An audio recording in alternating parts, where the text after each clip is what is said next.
All right. All right, everybody. We're back again. Another episode. We got a full house today, full packed house today. So, we obviously gonna run down everything Money in the Bank related. So, we're gonna get into a lot of these conversations, things that we liked and didn't like. And I see some people already up here in the chat. So, we always late. We always fashionably late today. I don't know who the last person to join. Who was the last person to join today? It was Nate. And blame Nate. It was his fault. It was his fault today. So. It was his fault. He was the last person here. CPT, we're gonna what it is. Yeah, we're gonna talk everything Money in the Bank, and then we'll probably dive into some stuff maybe leading into SummerSlam and stuff that we see now that we kind of know the results of the show. But we have two guests today, so I will let you ladies introduce yourselves. You guys can plug in your socials, pods, whatever you guys are doing in the wrestling community that you want people to go check out and follow. So Canary, you could start first, and then Jazz, you can go afterwards.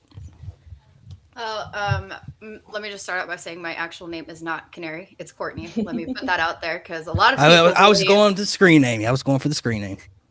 A lot of people think that my name is actually Canary. No, it's Courtney. But I do go by Canary. I run 2 podcasts. I run Women's Knockout News with Jazz. And then I run, 3 actually. Canary's Corner and Uncaged with Canary with my friend Jocelyn. So I'm working on getting my YouTube and Twitch running. I didn't know that there had to be some licensing stuff with Twitch, so I'm working on that right now. Yeah. And I'm getting my YouTube up and running. So my Wyatt 6 video will be out sometime towards the end of this week, I believe, hopefully. What is that under so I can follow? I need to follow it. I'll send you the links and stuff to my YouTube channel and everything. Right now, there's only one video on my YouTube. That's why I don't plug it too much. Oh, okay. Well, I'm Jazz. I co-host with Court a lot on my YouTube channel, Are You Seeing This? And then, of course, Women's Knockout News. So we run that together. But mainly for the Are You Seeing This on my YouTube, it's just women talking about wrestling most of the time. I am considering bringing some men on, but I like the fact that it's a little different, having just women talk about it. It's a little different. So I try to keep it that way, but I might have some men on in the future. I don't know. And then Jazz Marie 20. What was it?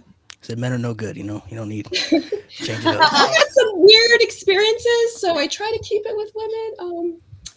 But yes, yeah. What was it? Nah, yeah, you'll definitely get that for sure. Yeah.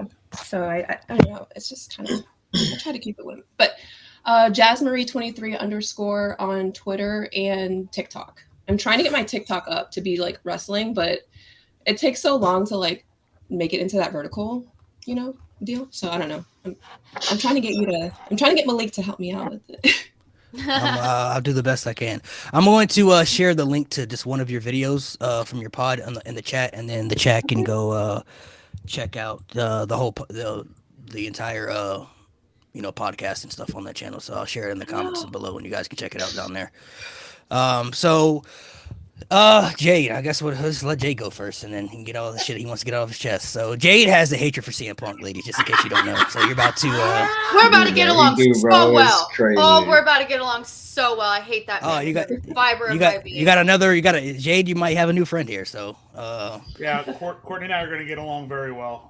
Courtney, you could feel free to jump into this too, because I kind of feel I know where Jade's going to go in this. So go ahead, Jade. Go ahead, Jade. So let me start off by saying I might be a little bit more irritable than I normally am, because I picked today of all days to try and cut out sugar. I'm trying to lose a little bit of weight, so this coffee is totally black, so it's a great day for that shit to start.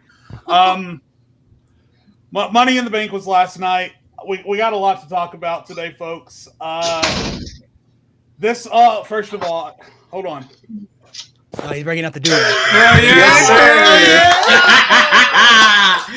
Yeah. I missed it the first time, so we love it.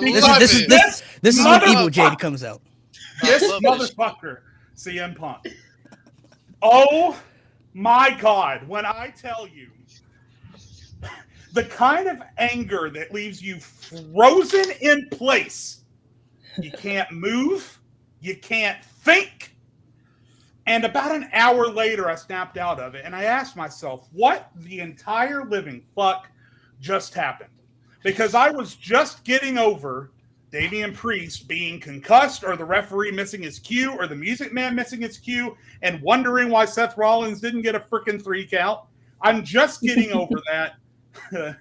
and then here comes Coal Miner Punk coming out from the dark pitches of hell where he belongs. Here's my thing. Here's my thing. Okay, for you to just now be getting the Money in the Bank right again, for you to show just a couple of months ago that, hey, look at this, the Money in the Bank isn't a complete waste of a once great idea.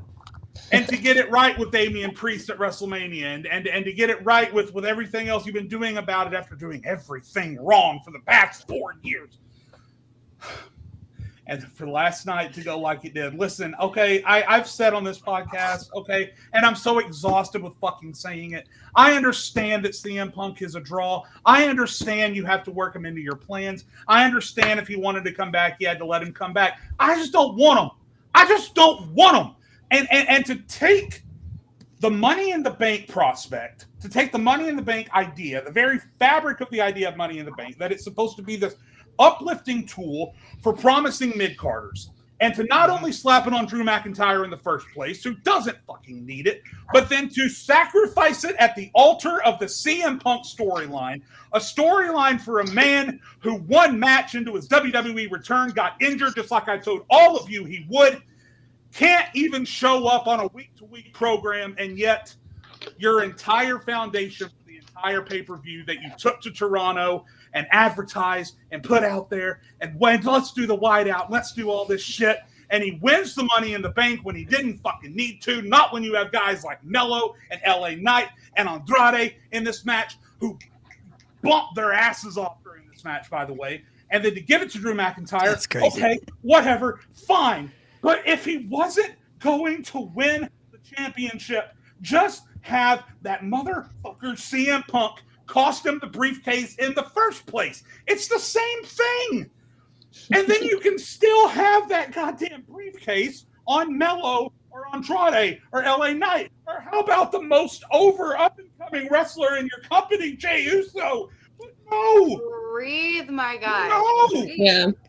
Drew You won as soon as you McIntyre said mellow. wins For the me. briefcase and then loses it an hour later. And my God, what are we doing? What are we doing? Okay, so I've talked to, I know where G's head's at because I've talked to him a little bit about it, so I know kind of where his headspace is at.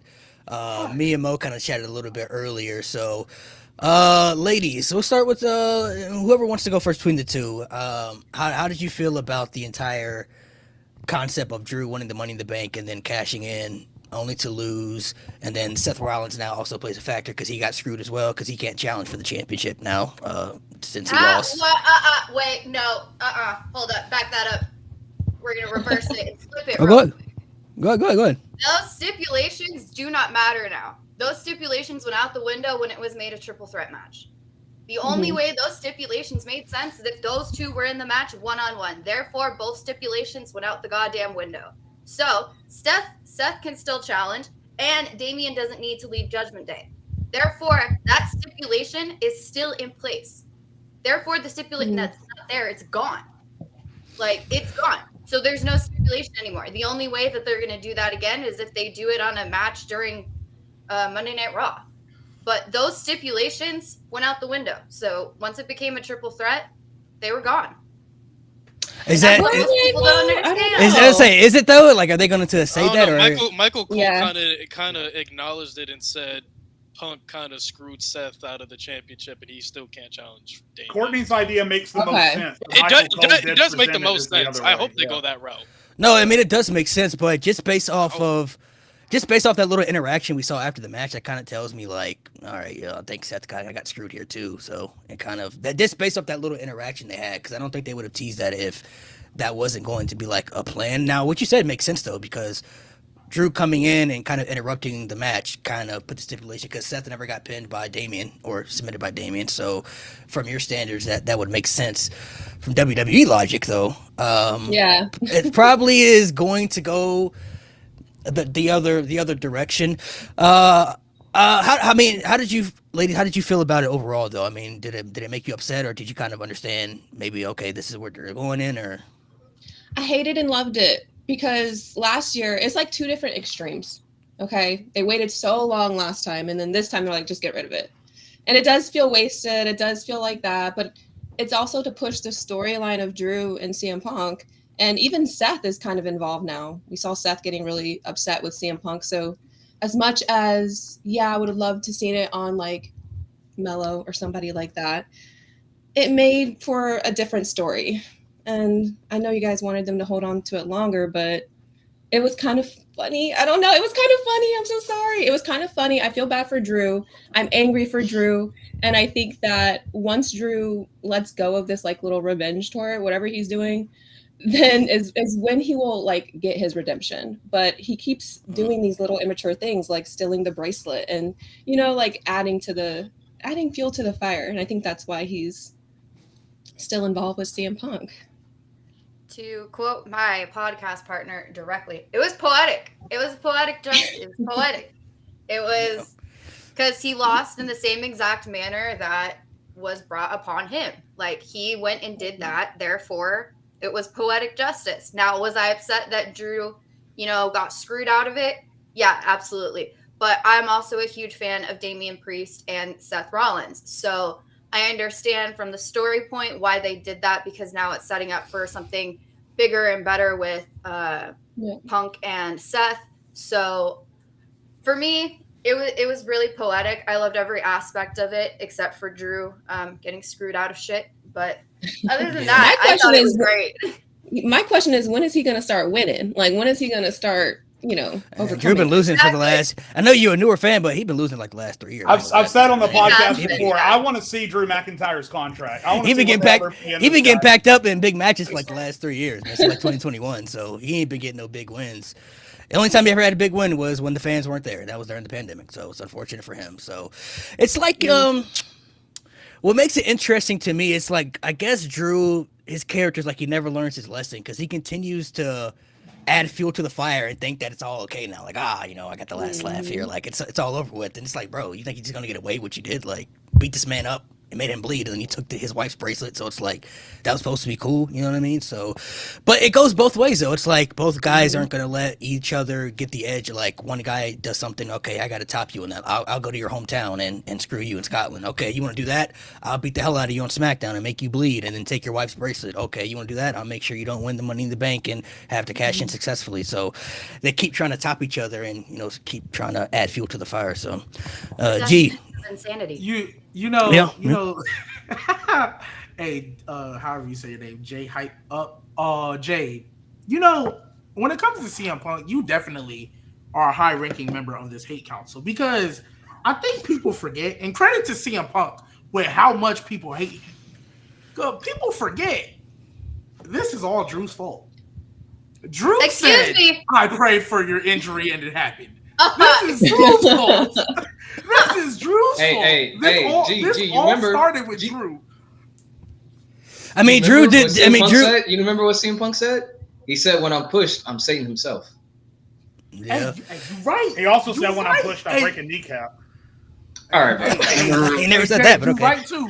Hey, Jay, he said it with his actions. Here's the thing. And then Punk also say that he would make sure Drew never won the world title as long as he's around. Yes, that's as long as I'm breathing, Drew McIntyre. And I am bringing all of that together because this all started. Obviously, CM Punk coming back as Private. That's what's heated. We know Drew stormed out. Like in the Rumble, this all started when CM Punk tore his tricep, and Drew McIntyre, because he was the one who did it, said, "I prayed for this and it happened," and they beat him down right afterwards. So, yeah, for me, I know everybody's feeling like, "Oh man, I feel bad for Drew." Wow. If anything, this is your fault, gang. After he got hurt, all you had to do was mind your business. He wasn't even beefing with you. He was beefing with Seth. That was supposed to be the main. You weren't even on his mind, but you came out, said, "I prayed for this, it happened," beat him up, and ever since then, hey, Nate, what you just say? When he's pushed, he's Satan himself. Yeah. So every single time, like you taking the AJ Larry bracelet that I didn't even care about till they put it in the story. You attacking him in Chicago. What did you think was gonna happen? Well, What most people don't understand is it goes all the way, way back to years and years ago when CM Punk told Drew in the back he was going to amount to nothing. He wasn't going to be anything. So it's long feuded, deeply rooted with their hate between each other.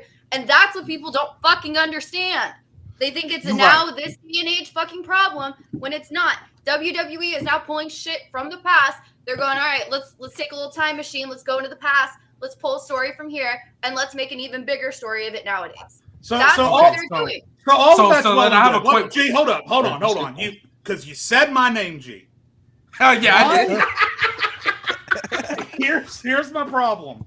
All of that is well and good. I have been vocal about WWE ever since Bray Wyatt came back. I've been vocal about WWE pulling aspects from past stories and putting all of that is well and fucking good. You could have done this. This is my only point on the matter. You could have done this exact same thing last night without wasting the briefcase, which you did, and you could have done it the same way and let Drew Priest get a clean win over Seth Rollins, which would have been huge for his title reign if he was going to be the champion anyway. It's not like Seth Rollins can't eat a loss. It's in his name. He's Seth freaking Rollins. Seth Rollins could have eaten a clean loss to Damian Priest. Priest looks twice as strong as he did before. Who cares if Rollins can't challenge for the title? He's going to get it as soon as Priest loses it anyway. And then Punk still cost Drew McIntyre the world championship because Drew gets to the top of that ladder, has his hands on it, and Drew pushes his ass off the ladder through a table. Bada bing, bada boom. You have the exact same story, except now Priest looks strong and you haven't wasted the briefcase. I just don't get it. I don't get why they did it the way they did it. And it makes Jade, I'll respond to what you just said, because I've already made a video about it. But I do agree that I would have liked Damian Priest to have a clean win. That part we can agree on 100%. Right? It sucks that he hasn't had one, but hey, it is what it is, right? Now, as far as the waste, now Jay, this isn't directly at you because you're not the only person to use that phrase, wasted. Now. My only thing is the reason why I don't feel like it's a waste, and I said it pretty much. I said it to y'all in the chat privately. I'm gonna say it here. When I look at the landscape of that world title, not even including CM Punk in them, right? But we've all made up our minds that Gunther, just based on the way he's been booked, is not losing at SummerSlam, right? We pretty much made up our mind because what's it called? Especially when Finn Balor wasn't in Money in the Bank. Like, that all pretty much went out the window as far as I'm concerned. So then we look at it, I'm like, okay, Gunther, the way they booked him, he's only been pinned 3 times in WWE. Don't think that's going to be a short reign. So bare minimum, he's holding that till the Rumble. I get we can all say, oh, well, they could have held it, until the next following year, like after Mania, which is why I think Melo would have been a great dark horse option for that. But nevertheless, I feel like more people... Not intentionally, but I feel like more people are upset that Jay didn't win as opposed to the way it went down because Jay is over. Jay is probably next to Cody, one of the biggest, getting the biggest reactions or all that. And I feel y'all. I really, really do. I feel y'all. But I've been saying for weeks, I never 100% believed they were going to pull the trigger with Jay because they have been sitting on this bloodline story forever. As soon as Jimmy got attacked, Roman lost and all that, they have been sitting, waiting on the reunion. Now, I get you can tell the story with him still holding Money in the Bank, but they weren't going to. Easily. They could. No, you're right. Easily. And they couldn't. You know why? You know why? Because Triple H is fucking stubborn, bro. He's fucking stubborn. All right? I agree. He's just so fucking... And I get it. Logic and continuity. Fucking great. Love that. We haven't had that WWE in fucking years. Fantastic. But by dog, learn how to call fucking audible, bro. Like, come on. Right. The only time you caught an audible is when you didn't follow the fucking story. Because Rock came in and said, I gotta make it about me, and he fucking lied his ass off for an hour. You learn how to call fucking audible. Like, my dog. Like, the only time you called one is when the fans were like, stick to the story, because you didn't stick to the story. Like, right. And so I get what you're saying about learn how to call it. But my thing is, one, Jey Uso, I never believed he was gonna do it because he's in that Bloodline segment, plus the fact that I don't think Gunther, like, to me, Gunther is not a champion that I would believe somebody can get the jump on him in a cash-in. That's just, I don't believe it. Which is why I think Melo would have been a better option than LA Knight. Because even though Cody is a strong champion or, biggest face of the company now or whatever, I believe that Melo doing that like SmackDown or Raw after Mania or whatever. I can believe that. I can't believe it on Gunther because of the way he's presented. Don't get me wrong, Lewis. I don't think it's going to happen. Hey, Lewis, to your point, I don't think either of them are getting cashed in on, which is why you just get rid of the Money in the Bank now. It's not a waste because no matter who wins I'm back to that. No matter, I was on that pre-Money in the Bank, and now I'm back to it. Get rid of it. I don't care. Cut the men's. No. I don't mean get rid of it in its entirety. I'm just talking about get rid of it for this year because nobody in that match was going to cash in. Nobody was going to cash in successfully. Yeah. No, I'm not saying get rid of it in its entirety. I just said, hey, have the match, get rid of the case this year. Next year, because what happened to Jey Uso this year is exactly what happened to LA Knight last year. My logic was, if he wasn't going to win, don't put him in the match because now we have reactions like this. Especially if you know good and well. More exposure. They put him in the match for more exposure. Which I get, but if you knew, because I believe Triple H knew he was going to do this from the jump. So if you knew good and well this is how you was going to treat Money in the Bank, just like last year, if you knew good and well LA Knight wasn't, because LA Knight wasn't cashing in on Roman, I think we all knew that as well. No. Don't put your most popular guys that everybody wants to see win. Don't put them in a match to set them up to fail. Because now, I think Jey Uso will be fine. Everybody will still yeet into, but Jey Uso has taken a step back from a place that he was already breaking ice with. Like it was already about. And I think that's the difference. That's the difference between LA Knight and Jey Uso, though. LA Knight was just starting to get hot around this time. Like that's when people really were getting behind LA Knight. Jay's been hot for a while, and he's been exposed for a while. Like they've been putting him everywhere. He was in all big four pay-per-views last year. He was involved in the main event last year.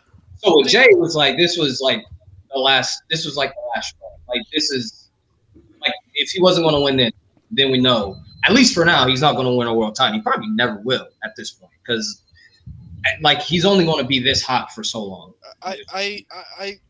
Both situations are completely different. I can't look at it in the same limelight as LA Knight last year because LA Knight was in Money in the Bank last year with full intentions that he was going to be Money in the Bank until Vince came along, and then they had a compromise.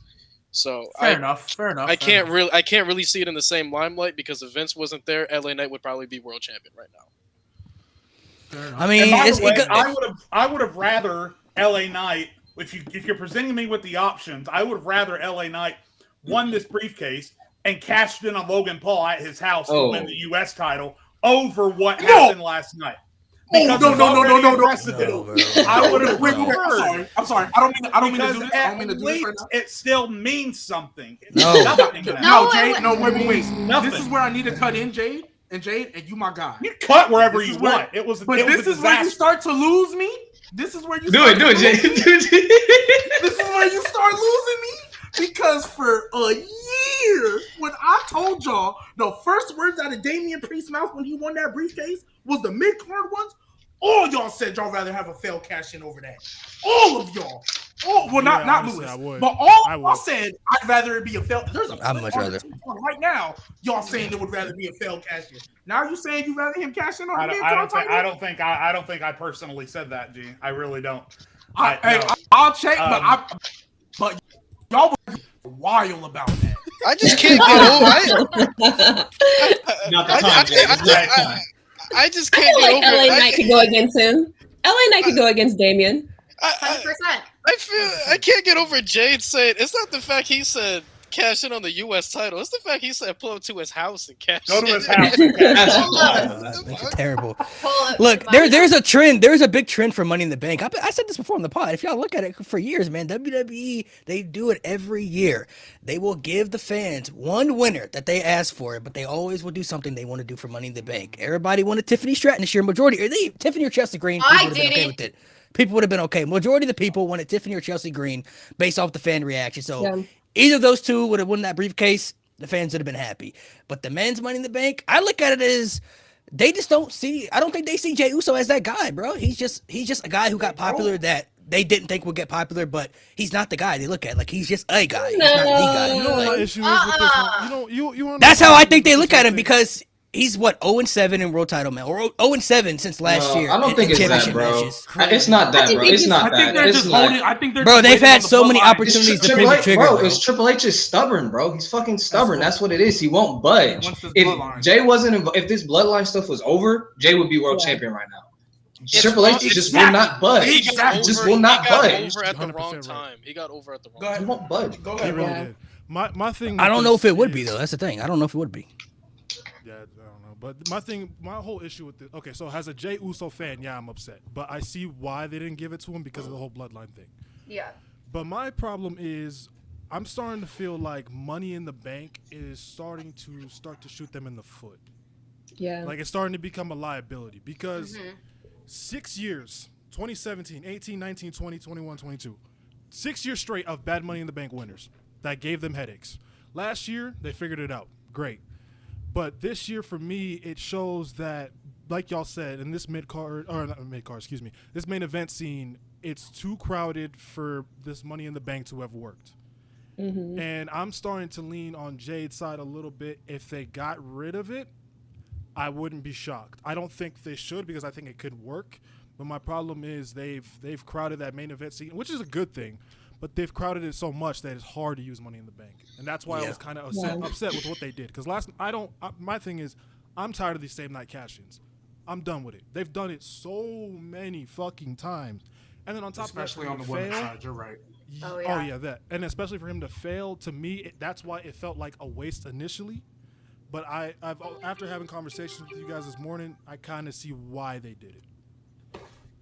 I just feel like I don't know, man. I just don't think they. I mean, that's just how. Maybe Jay will get us something in the future because I mean, anything could happen. I don't think the fans will turn on him. I think the fans will still be behind him because his popularity speaks for itself. The way that they, just from what I've seen on TV and the way he's had the opportunities where they've had chances to really do something with him, pull the trigger with him, I don't know if they look at him as that guy. Like, I don't think they ever expected him to get as popular as he probably did, initially when he split up with Roman, and then the popularity continued to rise. But it's kind of like, when LA Knight last year, even though he didn't win Money in the Bank, we kind of didn't know, and he didn't win the U.S. title. We kind of felt the same way, but once Logan Paul won the U.S. title, I think everybody or most people thought like, okay, that's the guy that's going to beat Logan Paul for the title right there. That's like the perfect heel, the perfect baby face.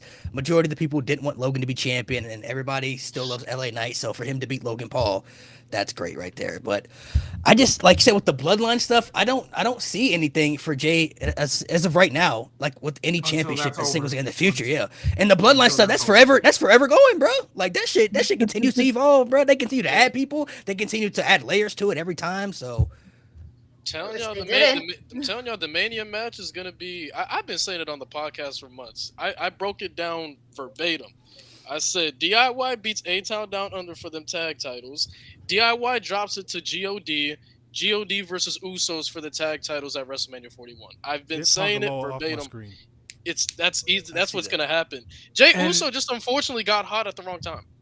This wasn't his time to get hot. Jay also I think is to your hot because point- of the Fireflies too. So on two different avenues, he's popular. He's popular on the front of he had a lot of Bray Wyatt's fans behind him for the very longest time. A lot when he was doing house shows more so, but then we started seeing it more and more on the televised Raw and SmackDown. So on two avenues, Jay has a whole lot of exposure, but on both ends, they're not doing much with him at all, period. Like, yeah, they put him in the Money in the Bank match, but like you guys said, what was the point of putting him in there? Like, there's no clear-cut reason. Yeah, they just want to keep him open. They just want to have him open and available in case they do need him for the bloodline. So I don't think they want to like give him anything. And honestly, I feel like they struggle with having multiple storylines, period. It's like they have like maybe 2 or 3 good storylines going, and then that's it. Yeah. Especially the main roster, the main roster. Yeah. For sure. If CM Punk could stay retired where he belonged, we wouldn't have to deal with any of this. If he had just gone to the McDonald's employment line, like I told him, not the WWE employment line. Put my burgers, CM Punk. McDonald's My boy is McDonald's as well. But yeah, I feel like with Jey Uso, It's just like y'all said, he got hot at the wrong time. Lewis, I know you talk about this tag match. I mean, you can't because I'm assuming Jey Uso, they're gonna do the reuniting and all that. I'm assuming this is gonna be done by War Games, right? I think War Games should be used as the blow off, not a setup.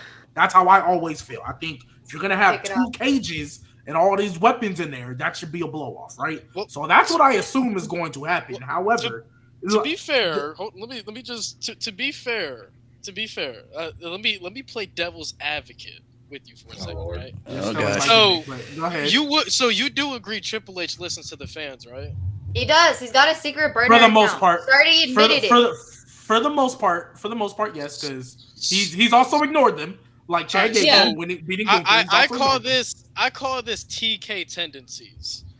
I believe Triple H knows, and Malik, you can attest to this because you and I we at the same time or whatever. Usos and God have been a dream tag team match, one of the more hyped up dream tag team matches we have ever had the thought of for almost the past decade. And Triple H with having the scale at WrestleMania, he's not going to pass that up.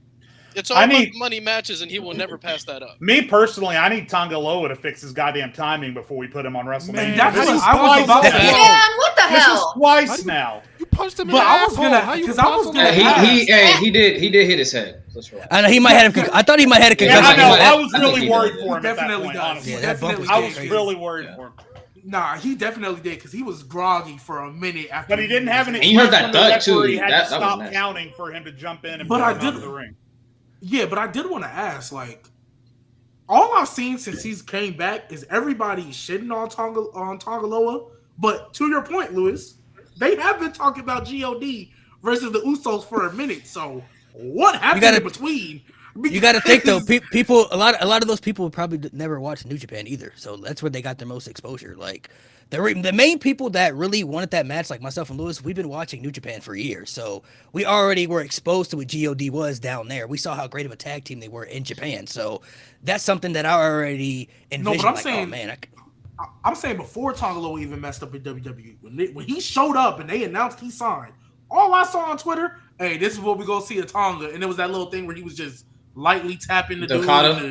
Yeah. That's all I saw. So I was like, okay, well, y'all been hyping up God for a minute, but all I see we can assure you God as a tag team is much different than God as singles competitors. Tonga Loa ain't a singles guy. Tamatonga's different. Most of the time Tonga Loa is just there to do the heavy lifting, he's the powerhouse of the group. But all the other crazy extra shit, that's all Tamatonga. Okay. There's a reason that they exposed Tamatonga before Tonga Loa. There's a reason he feels more serious in the bloodline than Tonga Loa. There's a reason Tonga Loa wasn't in the 6-man tag. Yeah. There's a reason why Hikuleo got more singles exposure than Tonga Loa. He's not really. He just looked like a limo driver to me last night. Hey, that's crazy. That's crazy. Yeah, somebody said he should be. Somebody said he should be the Bloodline's manager and just call it a day. Just show up and keep it pushing. He should be their that's crazy. Bro, we need Armando Estrada. Bro. We need Armando Estrada coming up. All right, so the men's Money in the Bank, I guess, and everybody. Excuse me, that was probably the most controversial topic because everybody, I guess, has their own split, feelings about it. I guess we'll have to see where it goes from here. It is what it is now. I can't change it, So they did what they did. Women's Money in the Bank. We'll dive into that. I thought that was the best match of the night. That shit was incredible. That match was. Bro, they that's 3-0. That's 3-0 in the men, bro. Royal Rumble, Elimination Chamber, Money in the Bank. Women out. I don't agree. I think the men actually had. The men's this year. I like the men's this year a little bit better than the women's, but the women's was good. Women's is crazy, bro. Here's where people are losing me on the women's match because it was a tale. It was a really. They're gonna be different, man. Just listen. Hold up. It was a tale of two matches because all I did for the first 5 minutes of that match was worry that someone was going to die. The spots weren't impressive. They were getting messed up. They were sloppy. People were botching. They were sloppy. Excuse me. Well, hold on. Give me a hot second. It was. Give me a hot second. And then for me, the cutoff for me when the match shifted gears was the last botch was when Zoe Stark tried to do some crazy hip toss jump over the rope. It was totally AEW and she missed.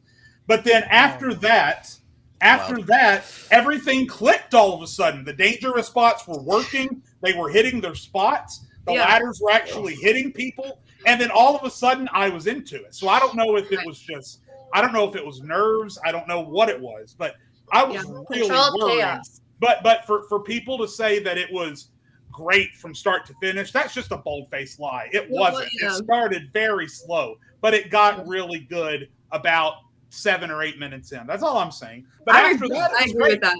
No, I agree. I don't remember any. Oh, go ahead.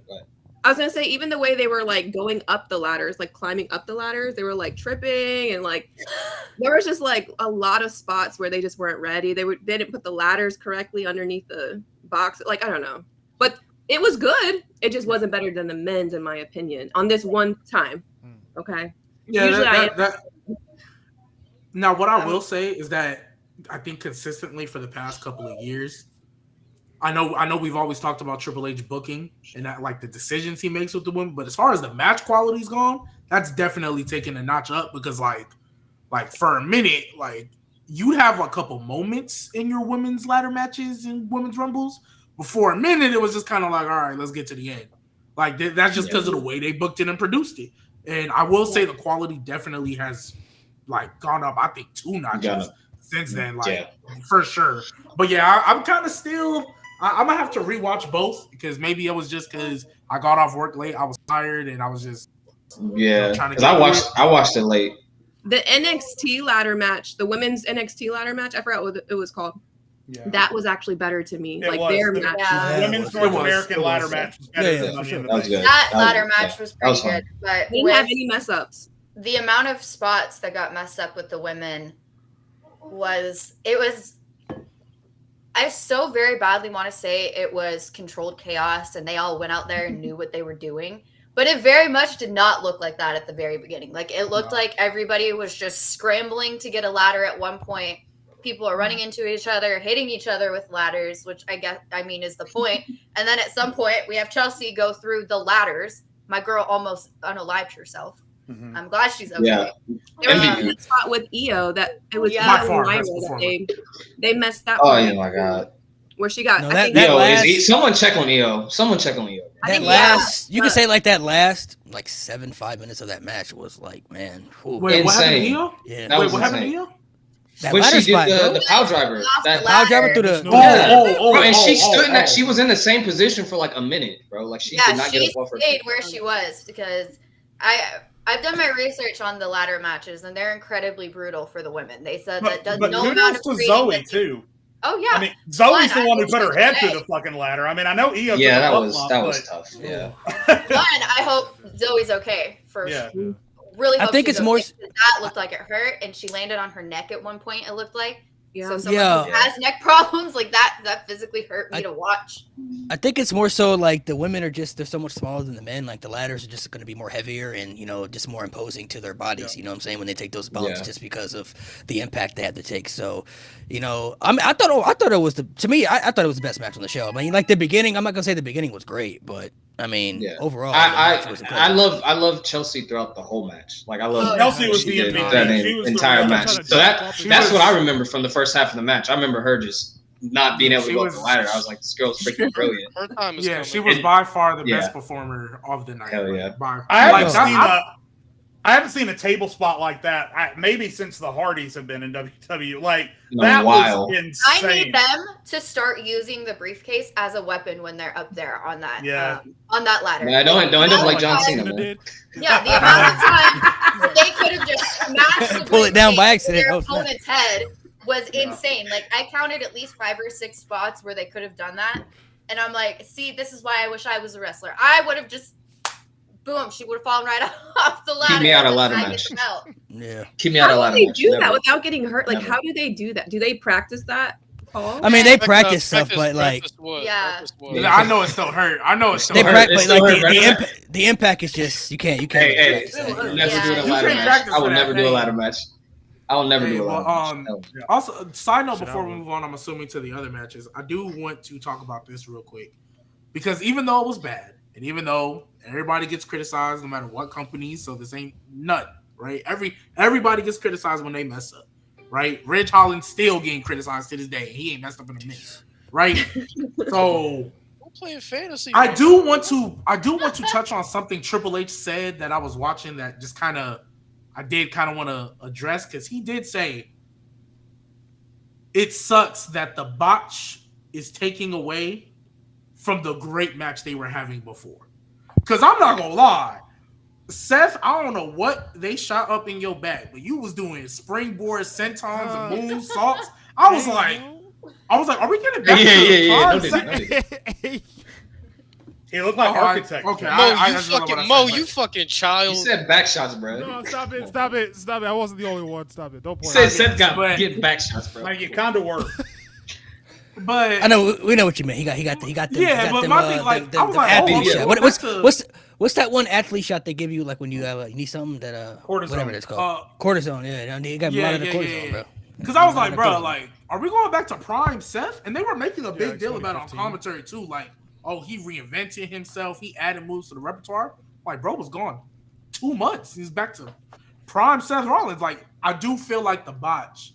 Like, same thing with the triple threat tag with Jey.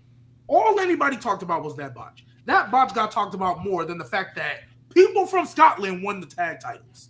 Like, I do feel like that it does suck. Because, like, and Damian Priest was pissed with himself.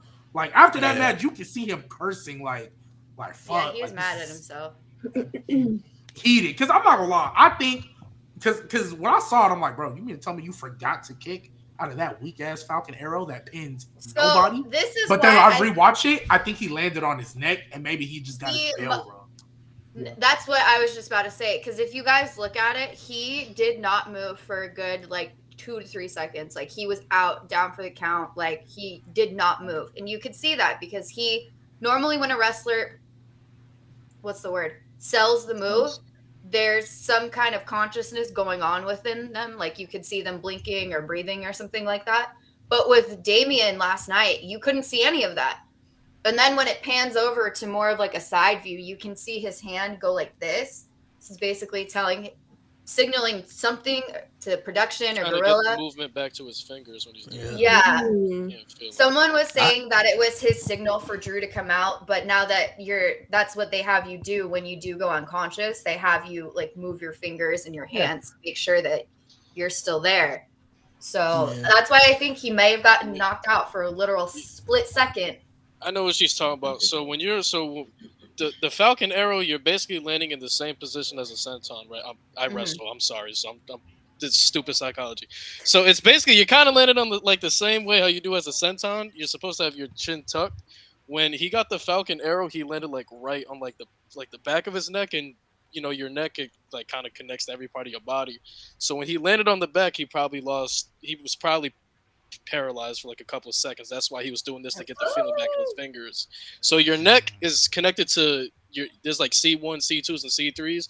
He probably fucked up his C1 a little bit just to get everything back. So that's why he was and it sucks. It's 2 things he can't control back. That's the thing I saw a lot on Twitter, because I watched it late, and it was just dang, you watch that, there's no way he just forgot. Something clear. I thought Drew was supposed to come out. That's what I thought. I thought Drew's music was supposed to hit. And I thought it was a production botch. But even with that, so that's the only thing I will say. Even with that, I get it's happened in WWE, but logically, your music hitting should not stop you from counting. Technically, no. I know it's happened. No. Babyface logic. He should still kick out, but. That's gonna be the distraction. The ref is gonna, look back and whoa, what's going on here. When Sting debuted, the ref stopped counting. So that's what I exactly, thought. Mo, exactly. Well, if we're talking about Damian, I don't know how to break it to y'all, but I think he's gonna maintain, or he's gonna retain that title in SummerSlam. I don't think Gunther. And Lewis. I love Gunther, you guys. Lewis. Mirror you, bro. Breathe. You gotta think it's about the storyline too.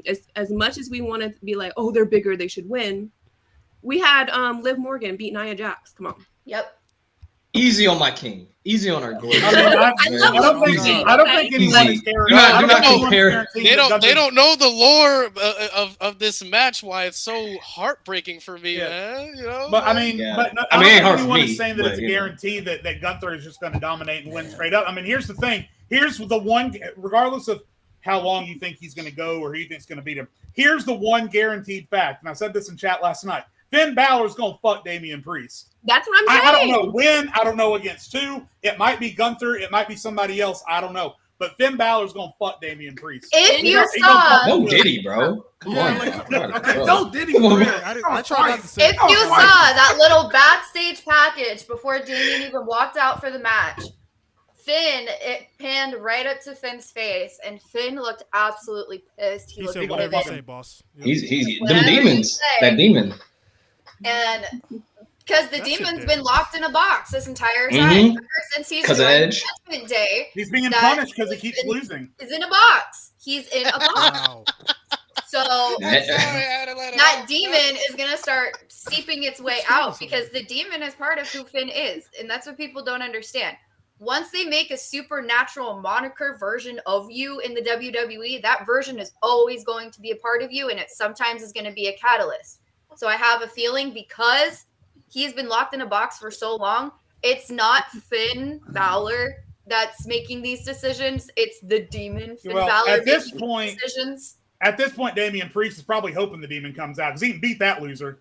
He can beat that loser good. I mean, honestly, Demon's track record the past couple of times. Yeah, I ain't gonna lie to you, bro. After the last time, G baby last time I saw, all you gotta do is play Metalingus. That's all you gotta do. yeah. After the last time we saw that demon character was at WrestleMania last year, and when I saw his brains get scrambled and him lose, bro, I don't care nothing about G that gotta character pull anymore, it bro. was Get rid of it. Vince's fault so fast. Look, it is Vince's fault, but I'm not gonna crash out. I'm not gonna crash out because it's not Finn Balor's fault. They made the dumbest decisions with that character. However, I'm not saying that the demon has to die, but it needs to evolve. Allah, for example, and I don't mean to be, it's not obviously to the same levels, but Bray Wyatt and his characters. After the Fiend lost to Goldberg and them, he had to take, and Randy, because Alexa Bliss started pouring out black goo from her face or whatever, that Fiend character lost his lore. He had to adapt and change that. Yeah. It lost its intensity. It lost its... Not his lore, but his, It lost its intensity because when it was unveiled about the Fiend and the demon, actually, at the very beginning, when the demon was introduced to us, it was introduced as this really intense, really, like, dark being, and that only another supernatural dark being can defeat it. But then when the Fiend lost to Goldberg, everyone's like, well, he's not any more powerful than, this big, tall, 6-foot man, so... I can beat him. I can take him. I can chop him down. Which is why if Finn is going to bring another version, if Finn is going to bring another version of the demon back, I'd be willing to. But if he brings back the same, I agree. Demon, it has to be more intense. He gotta go on a tear. Yeah, he gonna have to change the name. He gonna have to be like the Demonator or something, bro. That demon's interesting. What? He come back as the demon, bro. The demon ain't gonna cut it, bro. That demon's interesting. Might as well be. That demon's interesting. Might as well be. At this rate, Pat McAfee could beat the demon, dog. That's for you, Malik. That's for you, for that name, bro. Come on, bro. Bro, y'all never seen Drake and Josh, bro? Come on, bro. The Demonator, bro. Whatever. Yeah, oh, yeah, bring back, yes, TJ. Samoa Joe beat the demon in NXT. Shut up, G. Samoa Joe is like, wait, you want to bring Samoa Joe back? You gonna bring Samoa Joe back, G? Hey, if Samoa Joe, that's when we should have known the demon was a loser. If Samoa Joe and Hook finally learned their lesson and come to WWE, I promise you, with Samoa Joe is on their roster. I promise you. Hook can go to NXT though. Hook can go to NXT. Nah, I'm good, gang. I want you can set Ricky Starks. You can set Ricky Starks. I'll be happy. Isn't he already on the way? I mean, wait. Cody made calls already. Cody made calls already, bro. Maybe. Bro, obviously there's no way he didn't make no calls. I'm not gonna hold you. There's no way he did it. Right. How did y'all feel about because I'm talk about it, Malik. I know where you're going. Talk about it. Pains me, bro. My guy, man. My guy, John Cena, bro. That's Oh, not who I thought. all Oh, over that's not again. who I thought. Oh, I mean. Now we're gonna get to the bloodline stuff. We're gonna get to the bloodline. That's stuff. not what I was talking about either. We're gonna get to the bloodline. We're gonna get to the Sami Zayn stuff too. We're gonna get there. We're gonna get there. Oh yeah. yeah, We yeah, definitely yeah. need to We get have to to Sammy, roast that shit. but John Cena retiring. I mean, it's about damn time, It's low time. key. It's Yeah. time. Oh, It hurt. It hurt. A whole. So, Bro. what would y'all like to see? I guess because he's doing a whole retirement tour. I don't know if y'all seen the press conference, but Yeah. he said that WrestleMania won't be his last. Like it's basically gonna be like a whole January year to of a tour. December, he has Like a like whole 40, tour, 40 appearances like scheduled. So it's gonna be like an entire. No, he won't be. I'm probably say he won't be there all the time, but it'll be like a full like retirement tour. He'll So, have his like, feuds for the big four. Yeah. Well, let me say this. I mean, we talk about Well, yeah. you guys. You make fun of me all the time because I'm older than everyone on this pod. I've come to grips with that. I was either 11 or 12 years old when the prototype debuted. And then, obviously, a little bit further down the line, the Doctor of Thugonomics came along. And as I was watching, I don't think I could have seen this. Listen, fuck you guys. I don't think when I was watching the Doctor of Oh, that's Thugonomics, okay, Gabe. I wasn't gonna say anything. They said I didn't say nothing, bro. I don't think I could. Yeah, No that's one nice could have one. ever foreseen this Vanilla Ice wannabe, as he's been called, to become one of the greatest of all time, and he did. It's my childhood going away. Like John Cena's going away. The Undertaker already went away. Orton's going to be going away You still soon. have CM Punk here. Shut up. CM Punk needed to go away last month. Clobbering time, man. No one wants him. It's time to retire. Thank you. Punk, relax. But here's the thing. Here's what I think is weird about it, because there was this weird dichotomy of Cena going, "I'm announcing my retirement," and all of us collectively going, "Oh no!" But then him immediately going, "Oh wait, no, I didn't mean right now." And you're like, "Well, what the fuck?" Like, I don't know. Like, it's weird that he would use that phrasing. It seems like they were just trying to get a clippable moment out of it. He could have come out and said, "I am beginning my farewell tour," but to lead with, "I am announcing my retirement," but then to say, "Okay, JK, not really," I don't know. It definitely That's felt a like a hook. marketing tactic to get as many Yeah. viewers, as many But they got a whole shirt. You gotta hook people in. That's how. Yeah, you do they it. got a whole I retirement don't know. shirt. They got a. It's They got a I whole want Watch hear the the retirement towel. shirt. Once he showed the towel, I was like, "Oh, okay." Oh yeah, when I was like, oh. when he showed. Honestly, when he showed the towel, I was like, "Oh, nice. They're gonna start setting up his final Mania match. Nice, cool." I didn't think it was gonna be like, yeah. Well, I figured he was gonna be done because let's be real, he had a horrible match with Austin Theory. He was struggling. Like, I knew it Bro, was, hey, it was about time. I don't know if y'all peeped it. I don't know if y'all peeped his run to his wife at the end, bro. He I got the did. old man run already. He He running does. like the old man. Right, he washed. Bro, The them man body beat up, man. Listen, for the farewell tour, let Cena just say we'll be waiting. Oh no, you want him to die? Why You want him to die, bro? Lewis, I'm Relax. tired. You want everyone to die. I'm tired of this. Gunther I might said do he him would worse do than this Brock shit. Lesnar did. I'm not gonna lie. Do this He's shit. not gonna make Y'all it. do this shit every goddamn week, bro. I You goddamn right, I will.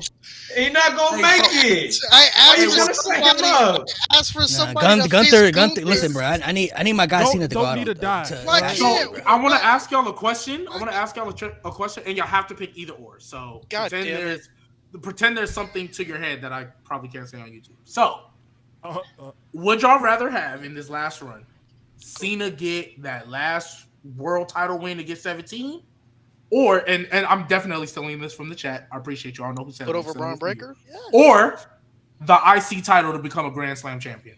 I want neither. IC title. Fuck off. Yeah.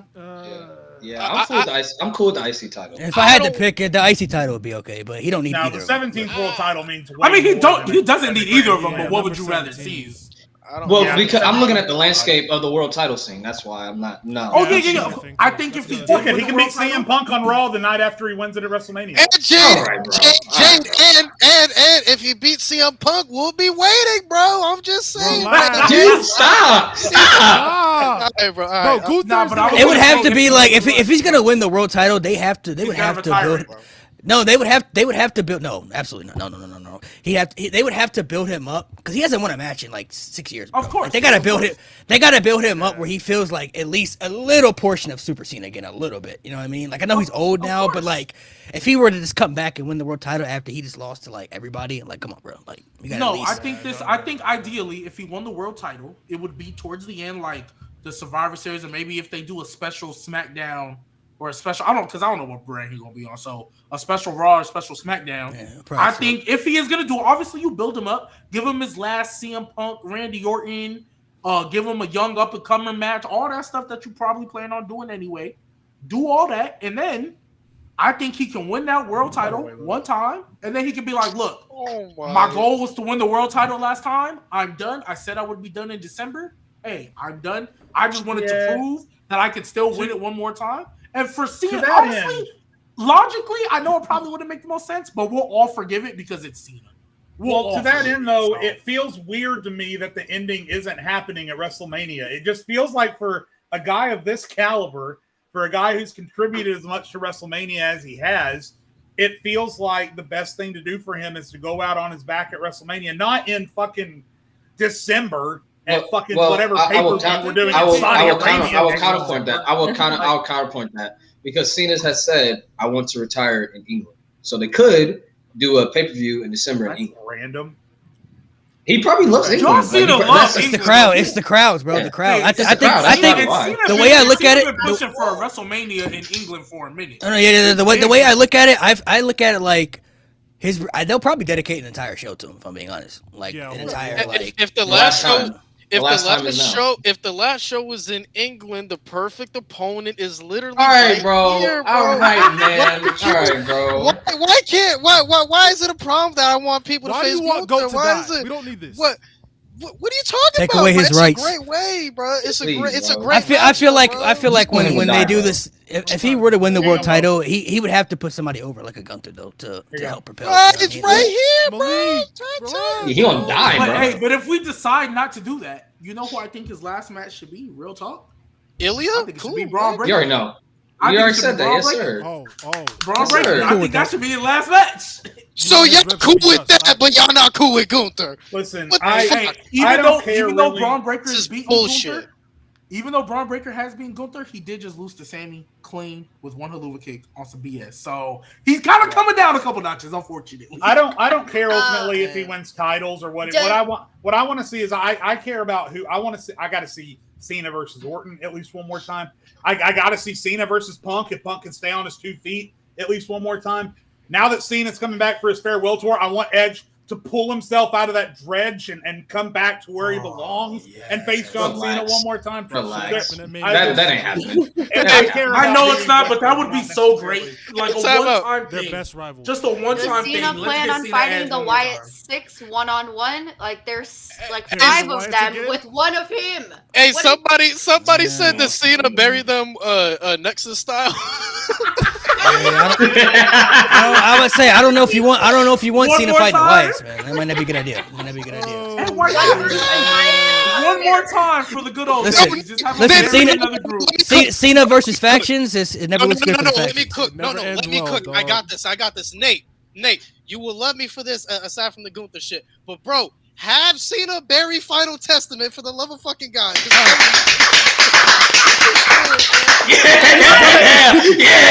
brother is cooking. His brother is cooking. Oh my God. I don't think so. A lot of people up here don't like Karrion Kross is what it is. Mainly because his booking. They failed him. If they're not going to do anything with him, just feed him to Cena. That's all I'm saying. Hey, he could learn more from Cena too in that feud. They gotta do Cena versus Cody too. I want Cena to hang out with five of those motherfuckers at the same time. Cena versus Cody. Cena versus Cody. They could do a tag match with Cody. Yeah. They're gonna have the match. That's the passing of the torch of the baby face. Nick did just make a good point. I ain't gonna lie. You have Cena lose to Cody. Cody Get might Scarlett be up there, 30. I think they should do that. My guy Dawson made a good point. He said if Jericho can hold a title in 2024, Cena can win 17.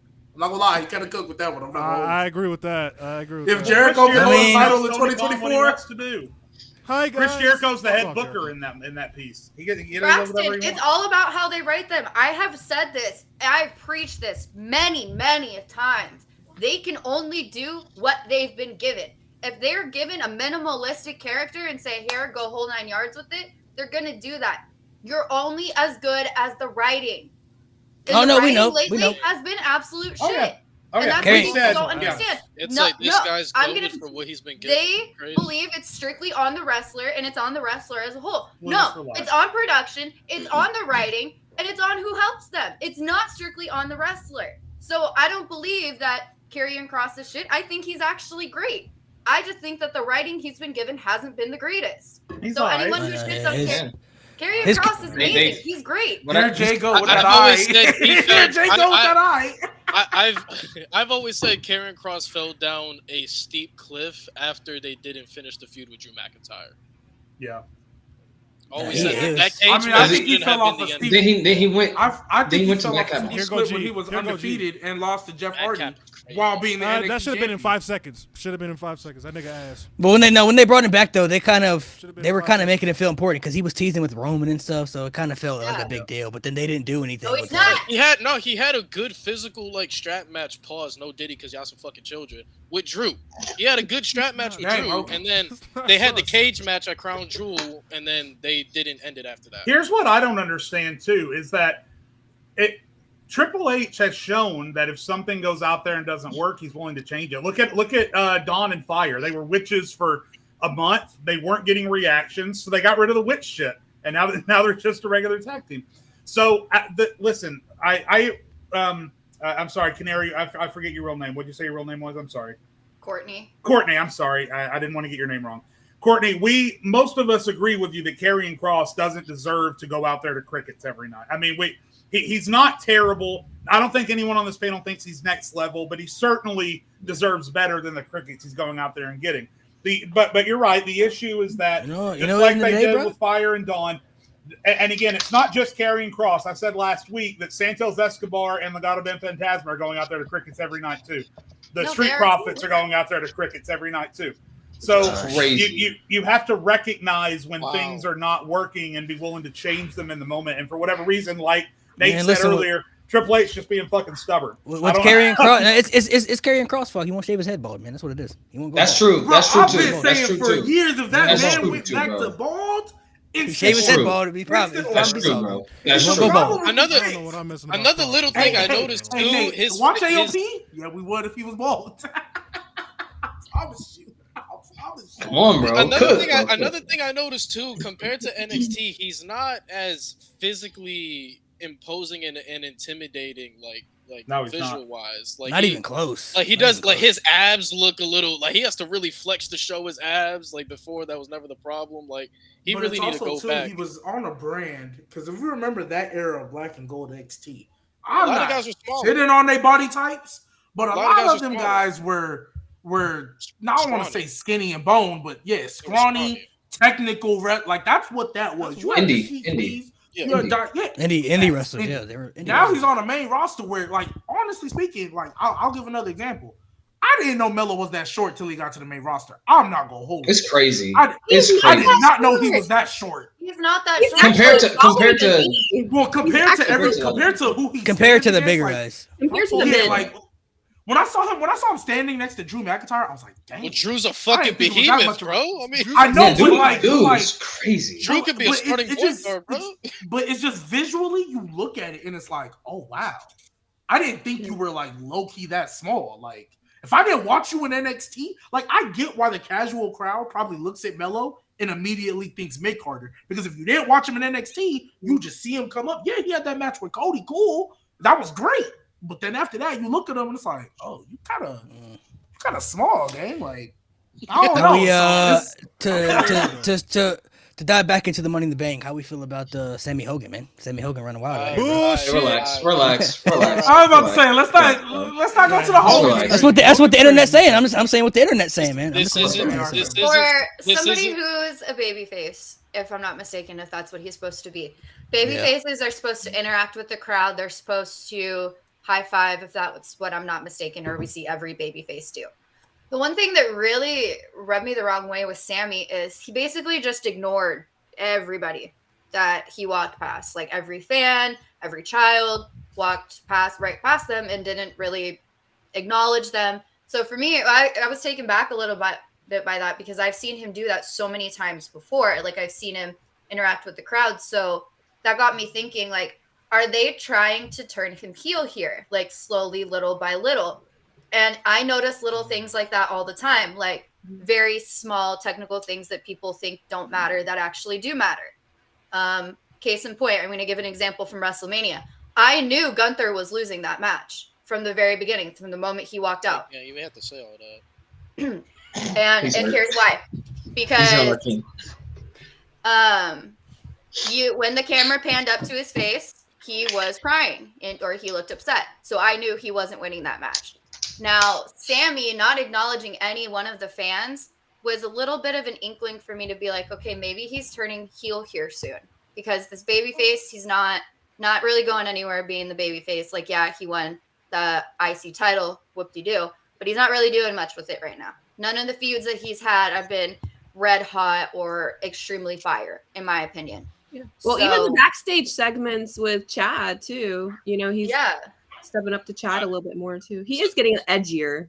So that's why I'm thinking, is he turning heel? And we saw portions of that through the match yesterday. I saw him sandbagging Braun Breaker a couple times during the match. So I'm like, I wonder if they're turning him heel here. Gee, let me say, Louis, real quick before you go.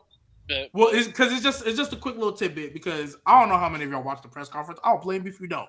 But there was a backstage interview with Sami Zayn, and it looks like he's finally gonna stop acting like an underdog, even though we know. But he keeps acting like one, because what he said in the promo, he said, after I beat Braun Breaker, there was a lot of people who were surprised, and he sounded genuinely annoyed about, like, I don't know what I got to do for y'all to believe in me when I've already beaten Gunther. I've defended this, that, and the third. I don't know what else I have to do.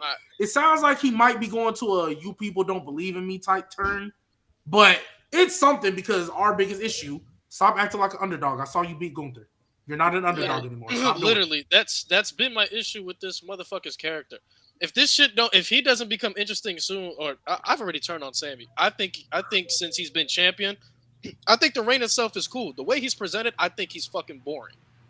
Gang, you main evented WrestleMania, you ended the longest tag team title run ever. Then you went into this WrestleMania, you handed Gunther his first pinfall loss in the main roster, and you ended the longest reigning Intercontinental title reign of all time. And he's still fucking going out there like, you know how many times I've been knocked down. You know how many times people, like, shut the fuck up. You ain't no fucking underdog. We get it, bro. We dead ass understand. And what's crazy is you say that you saw that backstage interview with Sami saying this, Sami saying that. We've heard Sami say the same shit over and over again, and ain't shit changed. Since Elimination Chamber of last year, he's been saying this shit. Literally, I'm not gonna believe this shit. Sami Zayn keeps talking like he still has something to prove. Like, dude, you're a WrestleMania fucking main eventer. Can you fucking act like it? Can they write him like it? Because that's the problem. It's like every time he comes out and he intercontinental check, like, shut up, bro. We get it. Like, you're not. What he should have told Braun Breaker. I don't mean to cut you off. What he should have told Braun Breaker to fully, like, get away from that underdog shit, he should have told him, I've been watching you. You're nothing but a bully. You haven't beaten anybody. And this Intercontinental Championship makes me the best wrestler in this fucking company, and I'm going to wrestle circles around you because I'm like that. That's how he should be portrayed. That's how he should be saying it. You don't beat Gunther out of all fucking people and expect that people are still going to look at you as this underdog guy who always has the odds stacked against him. Yeah, Braun Breaker is a challenger, but you have to tell Braun Breaker you ain't faced anybody like me yet. Your biggest win, you had an injured Ilya and you faced an injured Ricochet going into the match. Those are your biggest wins. That's what he needs to do. Humble these people. That's so how would you book him next? Like, what would his storyline be? Because it's exactly what I said about Braun. Whoever his next challenger is, tell them that. Tell them that.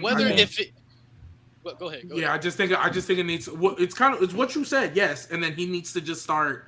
Even if you want to keep him babyface, you need to start the slow descent, or actually, I would say speed it up. but you need to start having him believe in himself. Because every time he's came out and talked, like even with the Chad Gable feud, he was making it seem like, oh, Chad Gable, he's motivated. I'm gonna overcome the odds. Like, bro, nobody in the world thought Chad Gable was beating you, bro. You just won the title. You just beat Gunther. Something Gable couldn't do. Why would we believe Gable's gonna beat you? I want to throw out a more broad point than just Sami, because even going back to Sami at last Elimination Chamber, one of the things that WWE has consistently failed to do for the past 5 or 6 years, and it's been Vince and now it's been Triple H, is strike while the iron is fucking hot. And we thought for 4 years it was because of Roman. We all blamed Roman. Oh, Roman's got to keep holding the title so nobody can win. But now Roman's gone.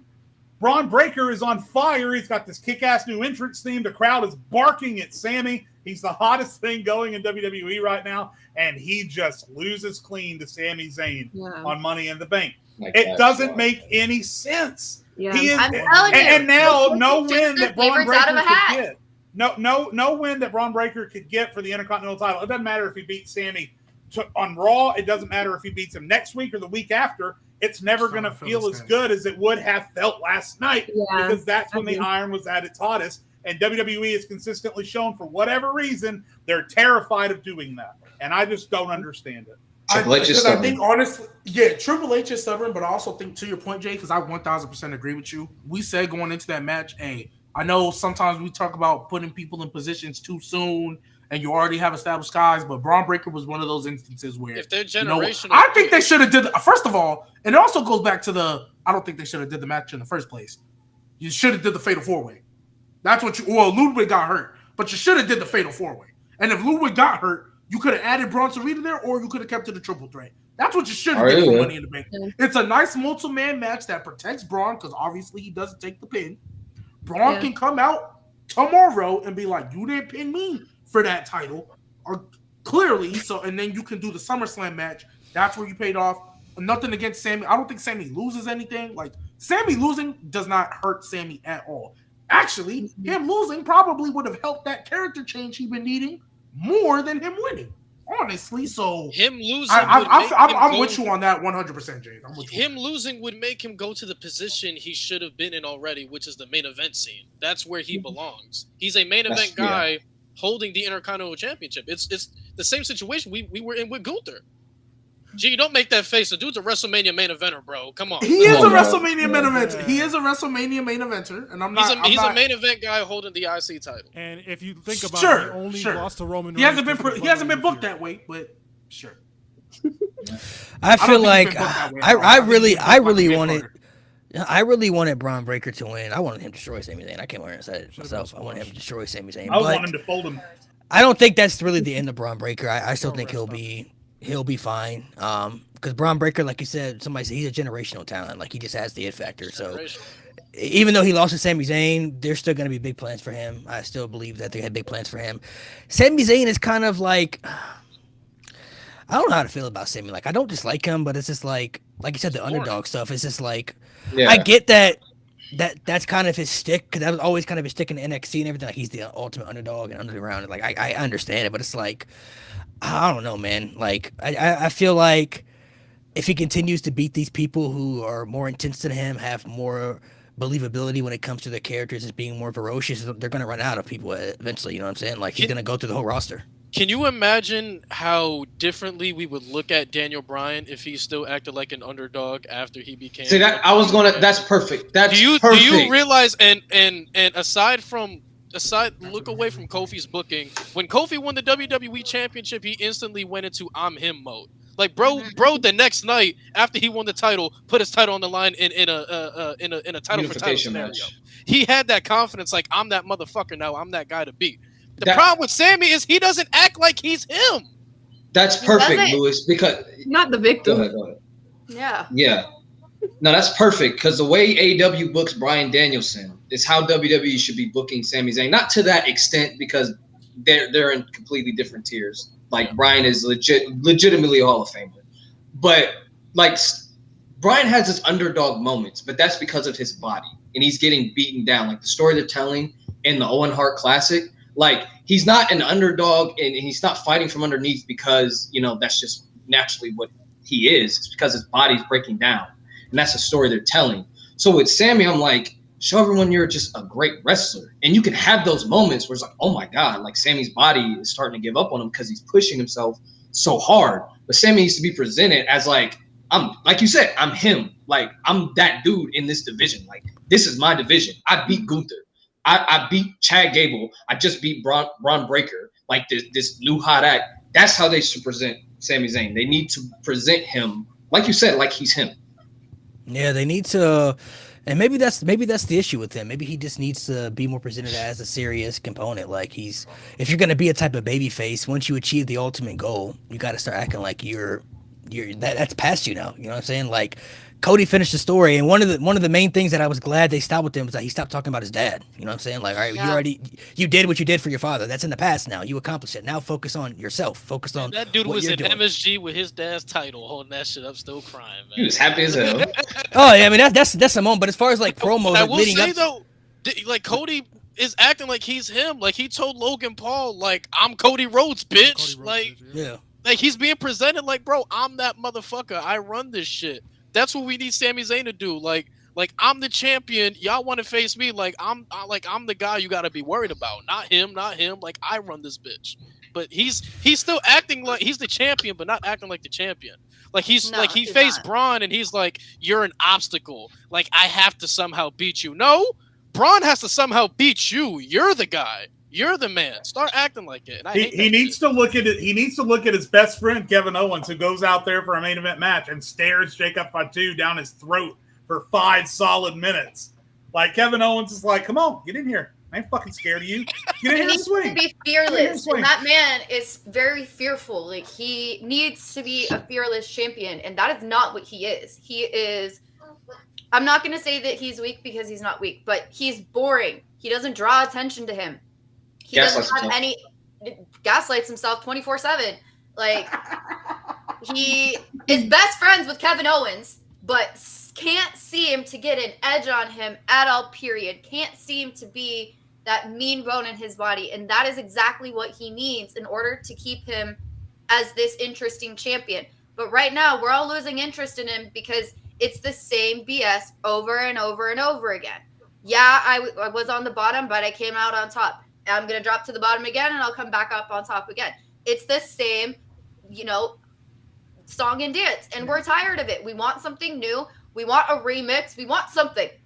It seems like a simple twist. It seems like a simple thing that they would have to do. And you bringing up Kevin Owens, like, it reminded me of their little tag title run, and that's when I thought Sami was the most interesting. I'm not gonna lie. Yeah, I love them. Yeah. I just wish that the world title picture and the mid-card title picture could both be on fire and interesting at the same time. Because when Roman was champion, taking all the time off, the U.S. title and IC title were carrying Raw and SmackDown forever, and they were the most interesting things on those shows. And now that we have gone the other direction, now the world title pictures are on fire, but no one gives a shit about Sami. Logan Paul's off in Puerto Rico swimming in his pool and only shows up every 3 months. And Logan Paul is great when he shows up, but that doesn't do us any good when he doesn't show up. And so I just wish they could get both things going at the same time. It's frustrating as hell. It's when like you either get a great world title picture or a great. I feel like Sami also, Zayn. Another thing. Go ahead. Well, it's just real quick. It's just another thing to add. I think a big reason why that mid-card scene was important because you had to have a bunch of main eventers fighting for it. Because if you weren't fighting with Roman and you weren't in the Bloodline vortex of duel, what else was you gonna do? That's why you get that ass whipped. Seth Rollins, Bobby Lashley. Hey, shout out Gunther though. Shout out Gunther. He made it work barely fighting main eventers. Like, he fought Sheamus and he fought Drew and then he fought them together. But like, other than that, it was a bunch of. It was like Shinsuke, Ricochet. I think Madcap Moss got a match. Moss, yeah, like he made that work fighting barely any main eventers. So shout out Xavier to Woods, Rey Mysterio. Well, what Sami Zayn reminds me like how Seth Rollins was last year's champion. It's just Seth Rollins had the confidence and Sami Zayn doesn't. Like, they're both the type of babyface champions where it's like it's gonna take a lot to beat them. You're gonna like really have to unleash your full bag and more so because they're the type of baby faces that have so much grit and so much heart. You know what I'm saying? Like it's gonna take a lot to take them down. It's just when Seth Rollins was the world champion, you felt like he was the world champion. You know what I mean? Like you felt like he was like he'll take on anybody. I'll go to NXT. Whoever wants to smoke, come get it. You know what I mean? Like I'll defend the title anywhere. Sami Zayn, he'll fight anybody. Like he's not gonna back down from any challengers. But it seems like he maybe still doubts himself sometimes. You know what I mean? Like so maybe kind of doubts his believability. It's just it just angers me because the whole premise of the Intercontinental Championship has always been like the workhorse, like you are labeled that like technically the best in-ring performer they got. Like you are the best wrestler bell to bell. And we know Sami Zayn can be that. If you look at Sami Zayn and say he's WWE's best bell to bell wrestler, I don't think anybody would have a problem with it. The problem is you don't fucking act like it. You fucking dweeb. Fucking act like it. I think that's the main issue. I think they gotta do like a whole switch with him. Man. I don't know what they can do, but maybe they'll have it figured out. I don't know. Maybe we'll have to wait and see what happens with him. So, bloodline stuff. I think that's the last match we got to talk about. We talked about the other matches. Anybody in here? Well, I was one of the people that said Solo was going to pin Cody. I don't know if anybody else said that was going to happen. But, I did. Yeah. I thought it was kind of obvious in my eyes. Kind of when they were kind of teasing it. I felt like, all right, that's how they're going to do it. Like. The exact way it went down is like how I envisioned it in my mind. I was like, the bloodline is going to do something where they cheat or something like that, and then they're going to help Solo get the victory, and then he's going to pin Cody. Hey, Mo, Solo moving you, Mo? Solo moving I hate to say it publicly. Some boys moved me the last couple weeks. Oh, yeah. Why you still got to be Thumb Boy, man? We got to get rid of that name, man. No. I got a new name. I got a new name. Shout out Tio. Shout out Tio. Whoever commented on Tio's shit. Fake Suge Knight. That's our new name. Fake Tio Suge did Knight. say that Oh on my our God. Fake Suge Knight's crazy. That's wild. I didn't predict that Cody was going to take the pin in that, but it makes sense. I mean, Cody isn't. He's great, and he comes off as a real badass in the ring, and he's super confident.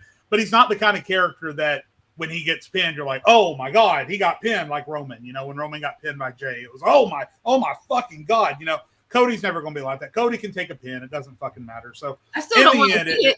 In the end, Neither. it doesn't really matter. Not happen. My whole thing is y'all missing the point, man. We're going to see it because it's going to let the Roman Reigns come back, man. Let me jump right on that because I can't see anything right now because all I can see is that fucking beat dropping and Roman Reigns coming out. I and was the crowd. waiting for it last night. I can't see anything happening right now. Solo is doing great work, and Jacob Fatu is going to be a superstar, and Tama Tonga is funny as hell in the ring. I love watching that dude wrestle. Watching him sell an RKO looks like he's selling for his life. I love the entire bloodline. Again, Tonga Loa needs to get his timing down a little bit, but that's beside the point. That's easily fixed. My only concern is now. Obviously, now we move on with Solo and Cody. My only concern is now what we do with Randy and KO. I don't need to see Randy and KO brawl with the Tongans every week. I just don't need to see it. So we need to make sure we do something different with them because that's going to be stale as shit. You don't have to worry about that. We all assume that Randy's going to be coming after Cody after all this bloodline stuff is over. That's going to be great. But between now and the time that the bloodline stuff is over and Orton is feuding with Cody, I'm a little bit iffy on what they're going to do with Orton and KO between now and then. But last night was great. I loved it. Loved everything about it. Jacob Fatu was awesome. Cody was awesome. Randy and I love when Kevin kept getting pulled back and he's like, okay. And then he'd go back and he'd go, okay. And then he'd go back on him again. Everything about that match was spectacular. I loved it. It wouldn't change a thing. I'm not too. I felt like it was a bit of a flat finish for the main. I don't know. Like I felt like them putting that in the main event that way. I expected something to happen after the match. I wasn't sure if it was a Roman return or something else, but it just felt like an abrupt end to the show. That was just me.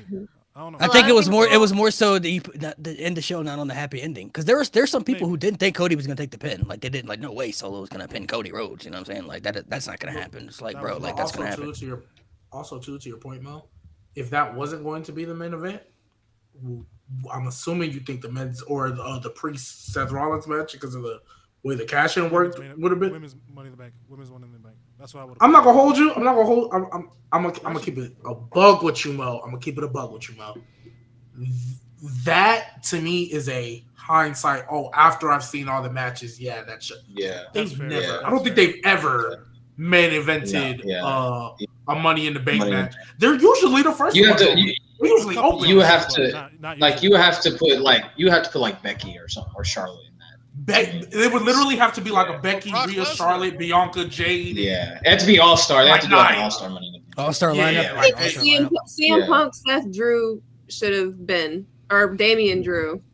That That should have been the main event, and Yeah, they That should have could've. swapped That could've. places on the match could've. card because that 6-man tag team should not have been I the was main event. bored. I was so bored. Like I was too. Like I was sitting there. I was playing with my wall at one point because I was so The bored. wall is The crazy. wall is crazy. Oh, The wall, Shout out to the wall. oh, shout out to the wall. Hey, get off her. Oh my god. Hey, I watched it late as hell, so it was like 4:00 when I watched it, bro. I was about to fall asleep. I saw maybe like 25% of that match. Like Now It they was- would it was have cool. had They could- Jey come out. It was a standard 6-man tag. It wasn't crazy. yeah, it was. No, very yeah, standard, I but think it's it was supposed to be the way it was. I think it was more so because Cody's been very protected since he's come back. He's only been pinned by 4 guys since he's come back to WWE. So Yeah. Solo's not one of them. So I think it was more so of just the shock factor of because I don't think a lot of people genuinely believe that Solo was going because there are people who still don't look at him as a threat and believe that he's on that level. So a lot of people don't think Solo was going to pin Cody, but everything Solo's been doing is literally a copy and paste of what Roman did. The character Yeah. work and the way he's been winning. It's literally a copy and paste. So that's exactly what they're going to do. So the way I've envisioned it, he's going to continue to copy and stuff and do what Roman does. Believe he's that guy. He beat Cody Rhodes the way that Roman was winning matches all those years, and I think they're going to set up. It's going to be the exact same way at SummerSlam. It's going to be that setup, and then I think Roman's going to hit where he's going to prevent it from happening. Like it looks like Solo's going to win because the Bloodline is outnumbering him, and then of course Roman comes out and they do whatever the stare down or whatever they do after that. I don't know, but that to me was kind of the envision of what I've been seeing for the last couple of weeks, planning to see, especially with the promos been cut. Like you lost the title, I got to get back the title for the Bloodline, and Roman hasn't said anything since WrestleMania. We haven't even seen a tweet. Title. If I'm Roman, I'm like, who the our title? Who the fuck? You were here last. You know what I do? It supports the Bloodline. You know what I'm saying? It supports the family. No, but he says our title, bro. If I'm Roman, I'm like, who said this was ours? What the fuck? But you know what I do? You know what I do worry about though, when it comes to Solo? What I do worry about is what's going to happen after. Because I don't think Roman, unless The Rock is like the catalyst for why Solo wins this feud, I don't think Roman is going to lose before they face The Rock. That's just me. And so I worry about how Solo is going to be looked at after he deals with Roman and them. Because in a perfect world, because Roman definitely doesn't need the win, in a perfect world, Solo wins this feud. That helps solidify Solo. But I just worry about their direction because I don't see anything for Solo. Like, I think anytime we talk about Mania, I don't think Solo's ever been brought up. Like, as far as what his plan and direction is going to be for that show. I don't think he's winning the Rumble. Good point. I worry about what Solo is going to happen. What's going to happen to Solo after all of this? Like, because right now, I think in the early stages, he was doing a really good job of making us want to see Roman come back. Once that goal gets achieved and Roman comes back, I hope Triple H has a plan, because after seeing that documentary, you didn't even have a match for Cody going into this Mania. So I hope you have a plan for Solo, but I definitely that's worry. the way Rock wanted. I hate taking any information from that documentary after learning that they had to reshoot it because The Rock didn't like how he looked. Fuck you, Rock. Like, give me a fucking break. Here's the thing. I don't take any information from that documentary. I think it was all bullshit. I don't think it. I think they want us to believe that, oh, we need to take it seriously. And, oh, my God. Oh, look how hard they work. Oh, my God. They care about the fans. Fuck you. That was to save face. I don't want to hear it. I'm not even watching the goddamn thing. I don't care. So I'm not taking any information. Sorry, where's my do-rag? I don't care about the behind the scenes thing. But James Lewis. To your point about that's right. To your point about we haven't thought about what Solo's going to do at Mania. I mean, speaking for myself, not speaking for anyone else, G, you're right. I've given no thought to what Solo's going to be doing at WrestleMania this year. I've thought about Roman. I've thought about The Rock. I've thought about CM Punk. I've thought about Seth Rollins. I haven't given a thought. But, I don't think it would be hard to get Seth Rollins. What I don't need to see I just went cross-eyed thinking about it. If we get all the way to WrestleMania and we're doing Kevin Owens versus Solo Sikoa, I might throw myself out a window. Imagine, right? Bro, I don't really Kevin have Owens honestly. going to SmackDown. I mean, that's not going to happen. Kevin Owens has been wrestling the Bloodline for 4 years. To just No. Yeah, I mean, I feel when where they you're made coming the from. trade for Jey Uso, and I all thought, oh yeah, Cody's gonna go to SmackDown. That's the logical trade. And it was Kevin Owens. I was like, bro, he about to feud with these niggas again. Because what else he gonna do? Like, my goodness, bro. This bro has been fighting this crew for 4 years. Bro. 4 years, bro. Oh, Since the very beginning. he need to go back to Raw. I look at it. I'm looking at it. Or something. Hold on, I'm looking at it like somebody. I'm not really too worried about what they're going to do with Solo, because if there's one thing they showed in the last 4 years, is that they value this Bloodline storyline more than anything in the WWE. So I don't think they would be presenting Solo like this and investing all this time into Solo if they really weren't going to push him up as one of the next top guys. Like, I just don't see them doing that. Like, whether he wins the feud or not, like, everybody who's been involved in the Bloodline stuff, that's literally been the main focus of the WWE since the pandemic. Like, before the fans even have come back, whether you're in it or you got to be one of the people that get destroyed by it within the process. So I'm not really too, I don't know now, as far as WrestleMania, I don't know what he does at WrestleMania. I mean, I'm not really sure. But I don't think Solo will be in a bad spot. I think he'll be in a very secure spot at this stage, especially after Roman comes back. Because apparently, unfortunately, the rumor is Rock and Cody at WrestleMania. Do they possibly do Roman and Solo and save it for Mania? They might. I mean, like a SummerSlam. Where else could you do it? Man, I was thinking maybe Bad Blood. That's what I was thinking. Yeah. The name of the pay-per-view stuff. Okay, That's maybe what I was thinking, but I mean, because like I said, the Bloodline storyline's all long-term stuff, you know what I mean? So, like, they stretched shit out far, you know what I'm saying? They stretched Cody stuff out for a year. So, I mean, maybe they could stretch it out to Mania if the plan is Rock versus Cody.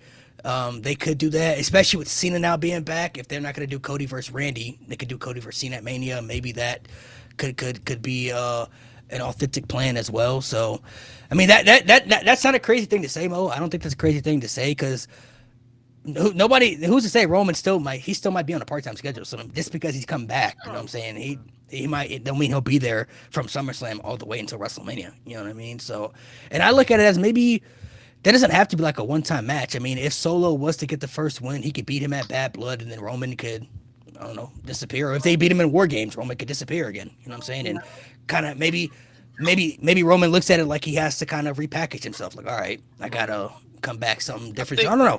I think people also have to remember, storyline wise, within the Bloodline, Solo is that one guy Roman never wanted to cross either, which makes Solo that much more of a threat, because Roman actually wouldn't say fears Solo, but he respected the threat that he posed.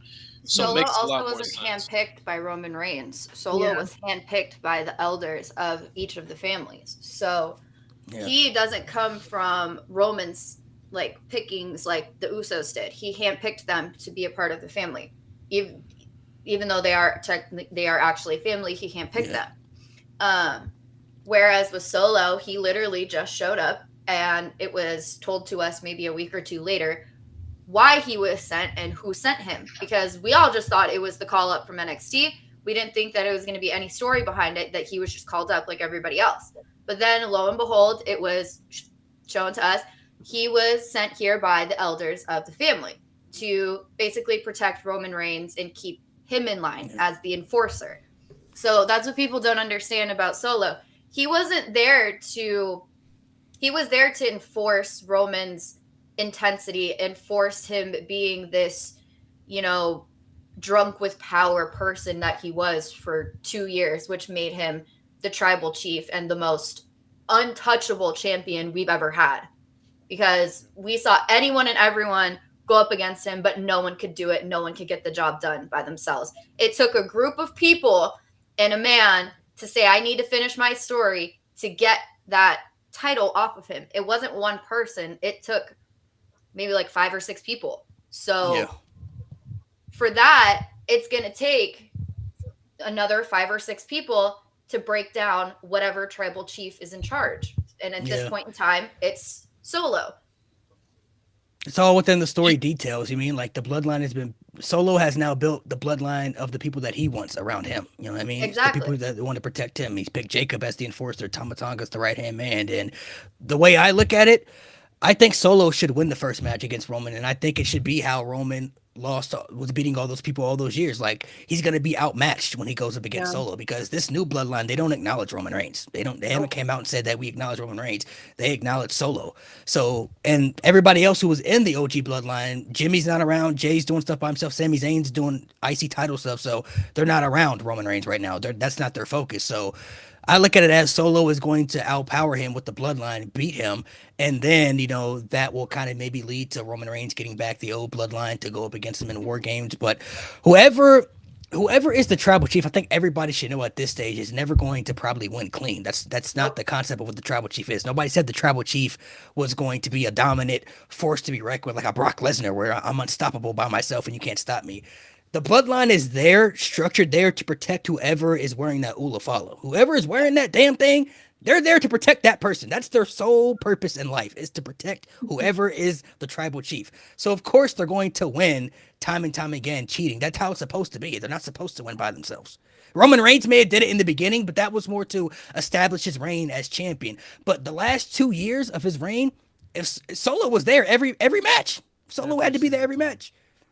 That was more important than anything. If Solo had a match, even if Solo had a match before, he better make sure he's there when Roman wrestles. You know what I'm saying? Like, you better make sure you're there when I'm in the ring. So that's the sole purpose of the story. And I think some people just continue to miss that purpose of it. You know what I mean? Like, Solo now believes he's the tribal chief. So of course, these people with him, they're going to sacrifice themselves before they even Solo gets sacrificed. Same with Roman. Like, when Roman was in charge, everybody else had to sacrifice themselves to better what the family needs. You know what I'm saying? Like, the tribal chief is what the family needs, is what the bloodline needs. That's the whole concept of it. Yeah. But he was losing matches. See, but and somebody in the chat saying the Solo losing matches. We get that Solo was losing matches last year all those times, but at the end of the day, none of that mattered because he was the enforcer. If he hadn't been there for Roman Reigns would have lost a long time ago.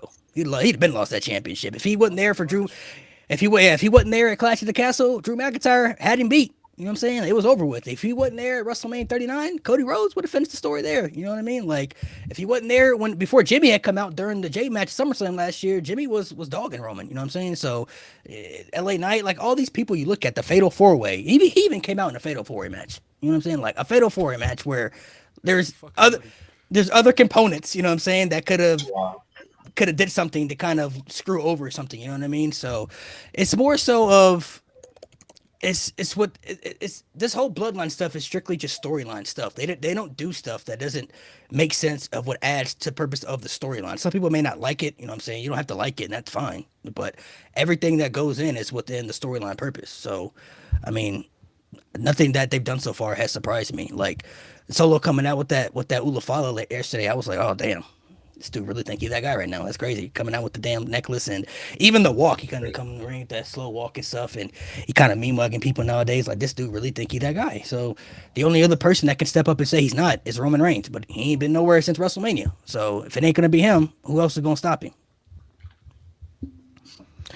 So it's also too, like, going back to what Courtney said. I never thought of it like that, but it really does make sense how Solo was also there enforcing Roman to be a lot more aggressive, because when we look at the later part of Roman's title reign, he kind of got a little bit softer. Like with Jay, the build up with Jay, you know, like he was letting Jay walk freely, and Solo's like, what the fuck are you doing? Like, lay this motherfucker out, bring back that intensity. And if we look, you know, back at this year's WrestleMania, when Roman was like laying there on the ground, like Solo was like, bro, get up, like finish the job, like you need to get up. Like get in there, like go back to being you. Yep.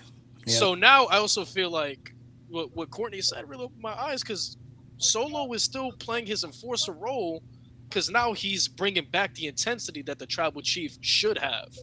Roman kind of got a little bit more relaxed in this title reign. Solo's like, nah, we're gonna be stepping on your neck the entire way through. That's how it's gonna be. Yeah. So he's bringing that back. And not to mention too, Roman Reigns said Solo was next tribal chief too. Like, he said that. No, he didn't. He said Jay was next in line to be tribal chief. Only when Jay left the bloodline was Solo next in line. Yeah, but Jey didn't want it though. He said he didn't want it. So Solo Doesn't was matter. next. Within that family, it doesn't matter if you want the title or not. You are given that title. Roman even said he didn't want to be tribal chief. They made him tribal chief. Yeah. The elders did. He even said it doesn't matter if you want the title or not. Once it's bestowed upon you, you have that title for the entire remainder of how long they think you should be. He even said he even told when Jimmy or Jay, whichever one of the twins, when they first unveiled the bloodline, I don't want to have to do this, but they're making me do this. I have to do this.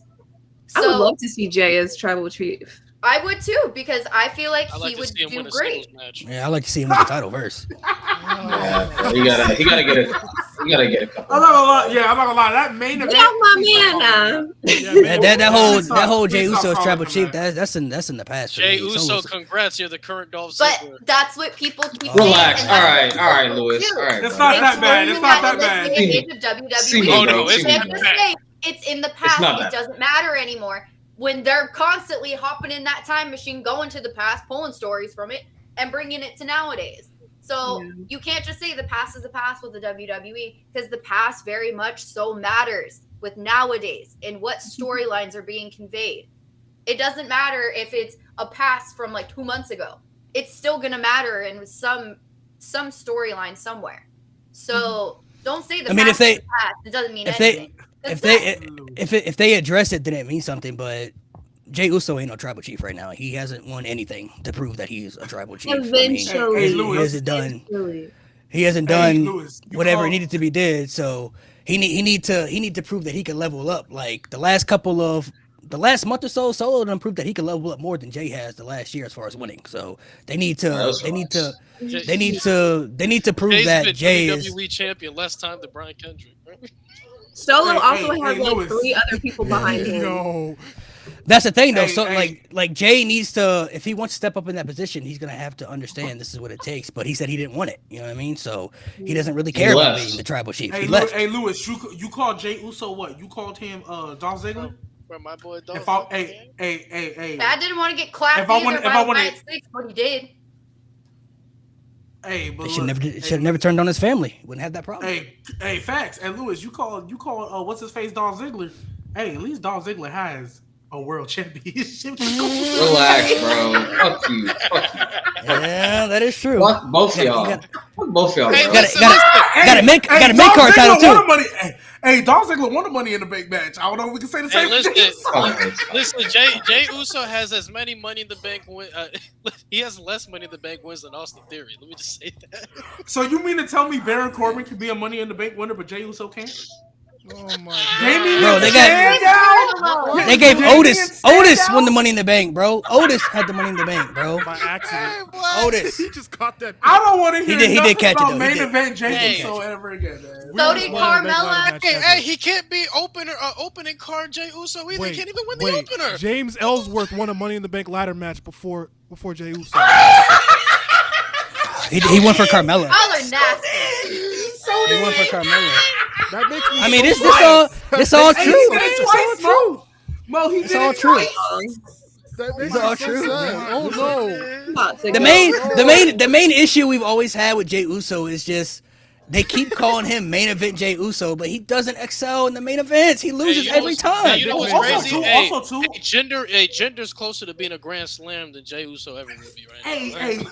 Hey, don't hinder the gender. But you know what else? You know what else I hate about? I think it's mainly the nickname with Jey, bro. They gotta get rid of the nickname. No, but the nickname gotta go. You know what I hate about them calling him main event Jey Uso? Not only of the fact that he doesn't win, he wanted to get away from the bloodline of Roman so bad. Who started calling you that, gang? Who gave you that nickname in the first place, gang? Your tribal chief. You talking about hypocrite? You talking about hypocrite Jey Uso? Hypocrite Jey Uso. I'm saying, bro. Don't you dare That's call why I hate. Oh no. That's why I hate the nickname. Because he's been trying to get he quit WWE fade wise because he didn't want to be in the bloodline no more.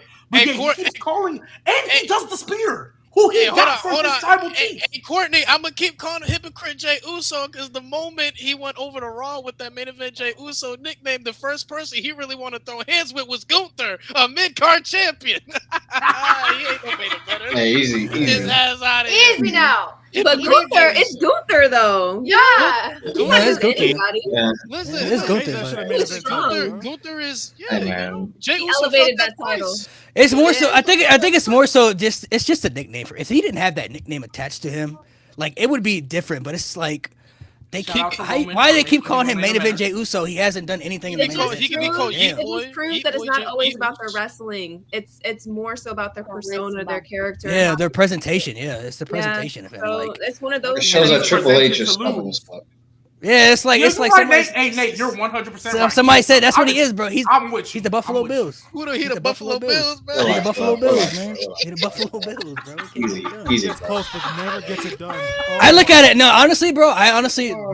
The way I'm looking at it now, I just genuinely think that they probably never. I don't think they ever expected Jay to get this popular. And the way I'm looking at it, I don't think they view Jay as a top guy material. I just don't think they Hey, do. so you that. telling me Jey Uso? They view him Hey, so only you telling as me an Jey extension Uso's of Joel his Embiid? brother. No. I got a better comp, bro. He's know, he got Anderson. past- no, he He's got past Anderson. second round. He's Anderson Varejao because it don't matter what brand he's on, he still can't win. He still can't win. Anderson Bro, Varejao went. fuck you. Anderson Fuck Varejao you, went to bro. Cleveland and Golden State so many times and still couldn't win, He's bro. the That's 60s who he is. legend. Y'all some He's haters. the 60s Y'all some legend. haters. God damn. I'm a proud. Man, it's Jey Uso his hater. presentation, man. They make us do this. It's his presentation. Triple H's man. fault, bro. It's that ball motherfucker. Everyone has options. They try not Big to nose, crash out right bald now, bro. headed. Like the last year, bro. the last year and a half, his popularity's continued to rise. But every time he's thrown in that championship picture, he loses. Every time you think it's his opportunity, I'm like, all right, Jay Money in the Bank, like this was perfect for him. I'm like, Jey okay, Uso's this Dak is Prescott. perfect. Folds when This he is faces perfect. Dak is crazy. Cool. Jey Uso's Dak Prescott. Folds when he But faces Tom. you know what's No, crazy we're not about Jey throwing. No, Uso? we're not throwing that. We're not throwing that on Jay, bro. We're not throwing that cowboy shit on Jay, bro. That We can already stay on got a Liv Dallas Morgan. Cowboy. That can stay on Liv Morgan. However, this Don't was do the that to problem. my boy. Don't do that to my boy. This was the problem all along with Jey Uso. How all of this could have been fixed. You had COVID in a time where Jeff Hardy and the worst version of Sami Zayn was winning the IC title. Why Hey, didn't Jey no, Uso win no, the IC I'm title? sick of you. no, Easy. underrated. I did not like that version. That is of Sami underrated. Zayn. I did not like that version. That is The underrated. conspiracy, bro. Sami Zayn. 2021, Conspiracy. 2020, that's I one of did his not best like that versions, bro. version. Worst Man, version of not Sami against Zayn is Every chance you 2019. get to slander Jeff 2018, Hardy. I'm tired 2019, of that's you. the worst version. I mean, sure, that's fine. So it's probably not the worst. But Jey Uso, there is no reason that Roman with the Universal title, Jey Uso, they was calling him main event Jey Uso, then right hand man. There's no reason he shouldn't have won the IC title during that time. No reason he should. Facts. No, well, you keep saying it, bro. No, they I've been saying gave it for him years. That would have fixed everything. That would have. They gave him. No, bro, yeah, they- Malik. They gave him the Andre the Andre Battle Royal. Royal. They gave him that battle royal. I think Had that y'all nigga forget- standing there like this, like he did something, bro. Like, Wait, y'all forgetting there's another title he could win, bro. He gonna win the don't say it, bro. Don't fucking say it. Title, man. Damn. Is he in that tournament? Is he in that That's the tournament? NXT. Don't tell me Is he in the Hey. tournament? Hey, I'm The NXT, the show, it's at 8 o'clock tonight. 8 o'clock tonight. No, it's at 7. We'll be off before then. We'll be off before then. Win the speed No, I title think game. it's- No, Malik, I think it starts at 7 Eastern.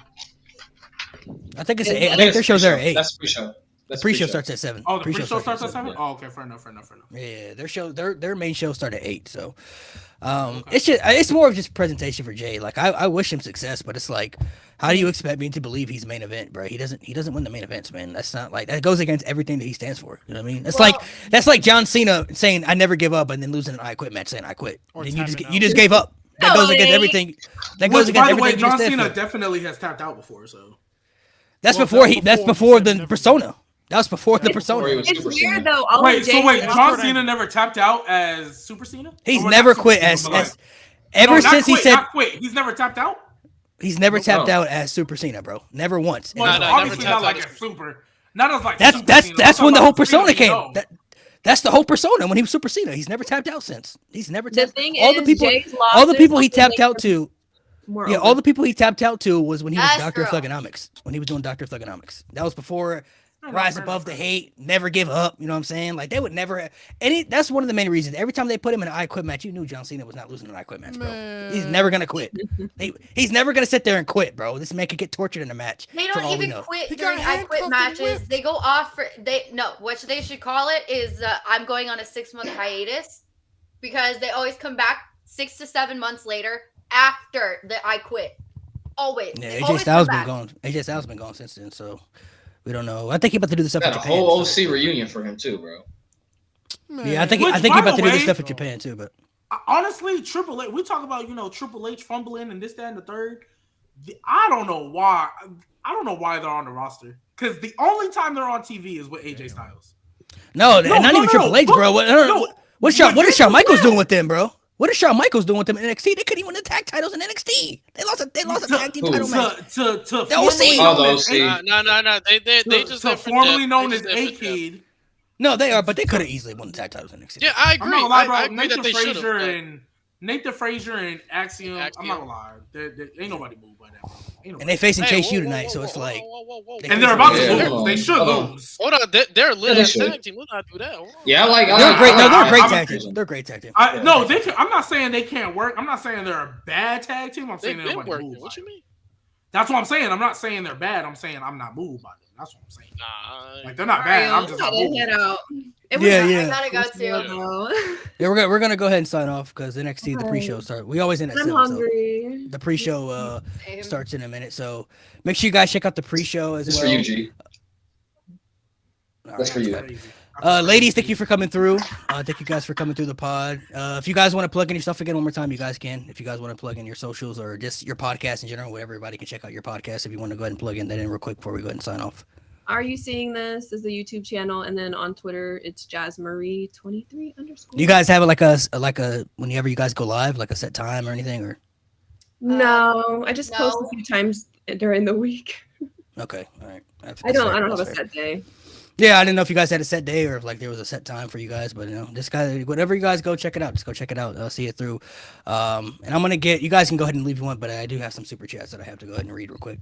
They said the main show was actually at 7 Eastern. Wait, hold on. Court has to plug in, and then I'm gonna leave. Okay, yeah, go ahead. You guys can find me on Hey It's Courtney on Instagram, and then Hey It's Canary on Twitter, and my YouTube is Black Canary as well. And then my Uncaged with Canary, Canary's Corner, and Women's Knockout News are all under Spotify. So I will go ahead and send the links later for you guys, so that way they can just attach them. Yeah, no doubt. And then we'll tag you in your socials when we post the small clips. We'll post small clips all over social media, so we'll tag you in it. So I'm gonna go ahead. The nation starts at Bye. Night, guys. At 7. That's cool. Yeah, I'm gonna go ahead and read these. I'm I'm gonna read these super chats because people already put these super chats up in here. So we got a couple in here. Let's see this one. Y'all high on Braun? Not mad he didn't win. I'm very high on Braun Breaker. So Braun I still think give him the rematch at SummerSlam, something, because I don't think you should waste that. But go ahead. Yeah, I'm very high on Braun Breaker. That's a generational talent. Hell yeah, it is. Let's see. Not too much on the game. I don't know what that means. He said not too much on Triple H. Yeah, let Jade cook. This one, Jade was ranting. Let's see. Does back-to-back botches and priest matches hurt his reputation? I don't know if it hurts his reputation. I mean, it's not the botches; it's the interference. He hasn't had a clean win. But I don't think he's supposed to though, because every match he's had has been that way too. So I think it's kind of a pattern. I think as long as Damian stays true to his word. Like the past 2 title defenses, the interferences ain't had shit to do with him. That's all on Drew's doing. Besides the Judgment Day only came out during the Jey Uso match. That was it. But he told them not to, though. He told them not to. Yeah. And they still came out. So as long as Damian is true to his word and just sticks to himself, he's all right. Super Cena beating the Wyatt Six style. We don't need that. That's wild, bro. We don't need that, man. We don't need that. Yes, we do. Yes, if Jericho can hold a title, Cena. I mean, I'm not saying you're wrong. I'm not saying you're wrong about that. Let's see. I got to see Homelander Cody Hill versus John Cena before he retires. Homelander Cody. I mean, they did kind of tease that with that commercial. Cody fans going to hiding, bro. Appreciate the content on the podcast. Appreciate the donation, man. Thank you, sir. Thank you. Appreciate it. All right, fellas. Up to my YouTube, guys. I'm starting to post more content on there because YouTube is the move. So literally, just click on my name. It's G Baby. I think it's like G Baby. Yeah. AKA Bottle Cap. Nate, I gotta see a Bottle script Cap is so of crazy. Nate, I gotta see a skit of Jey Uso walking to Triple H's office saying, "Oh, trust me, bro. You keep doing this, Uso." Trust me, bro. Trust me, bro. I already been cooking, bro. It might be a little unhinged, bro. I gotta. Can't do it, Uso. Crazy. Can't do this no more, Uso. I can't. All right, thank you. We're gonna go ahead and sign off here. Bitch, We'll be back next week with the Jeopardy we're gonna do next week. We'll be doing podcast versus podcast Jeopardy next week, so make sure you guys stay tuned for that. And then we'll be back to have some more conversation. We'll see what cooks up leading up to SummerSlam. What they got planned for, man. What they got planned. We'll have to wait and see the full circle, man. So make sure you guys subscribe, like, share, and be on the lookout for more content and the podcast every 5.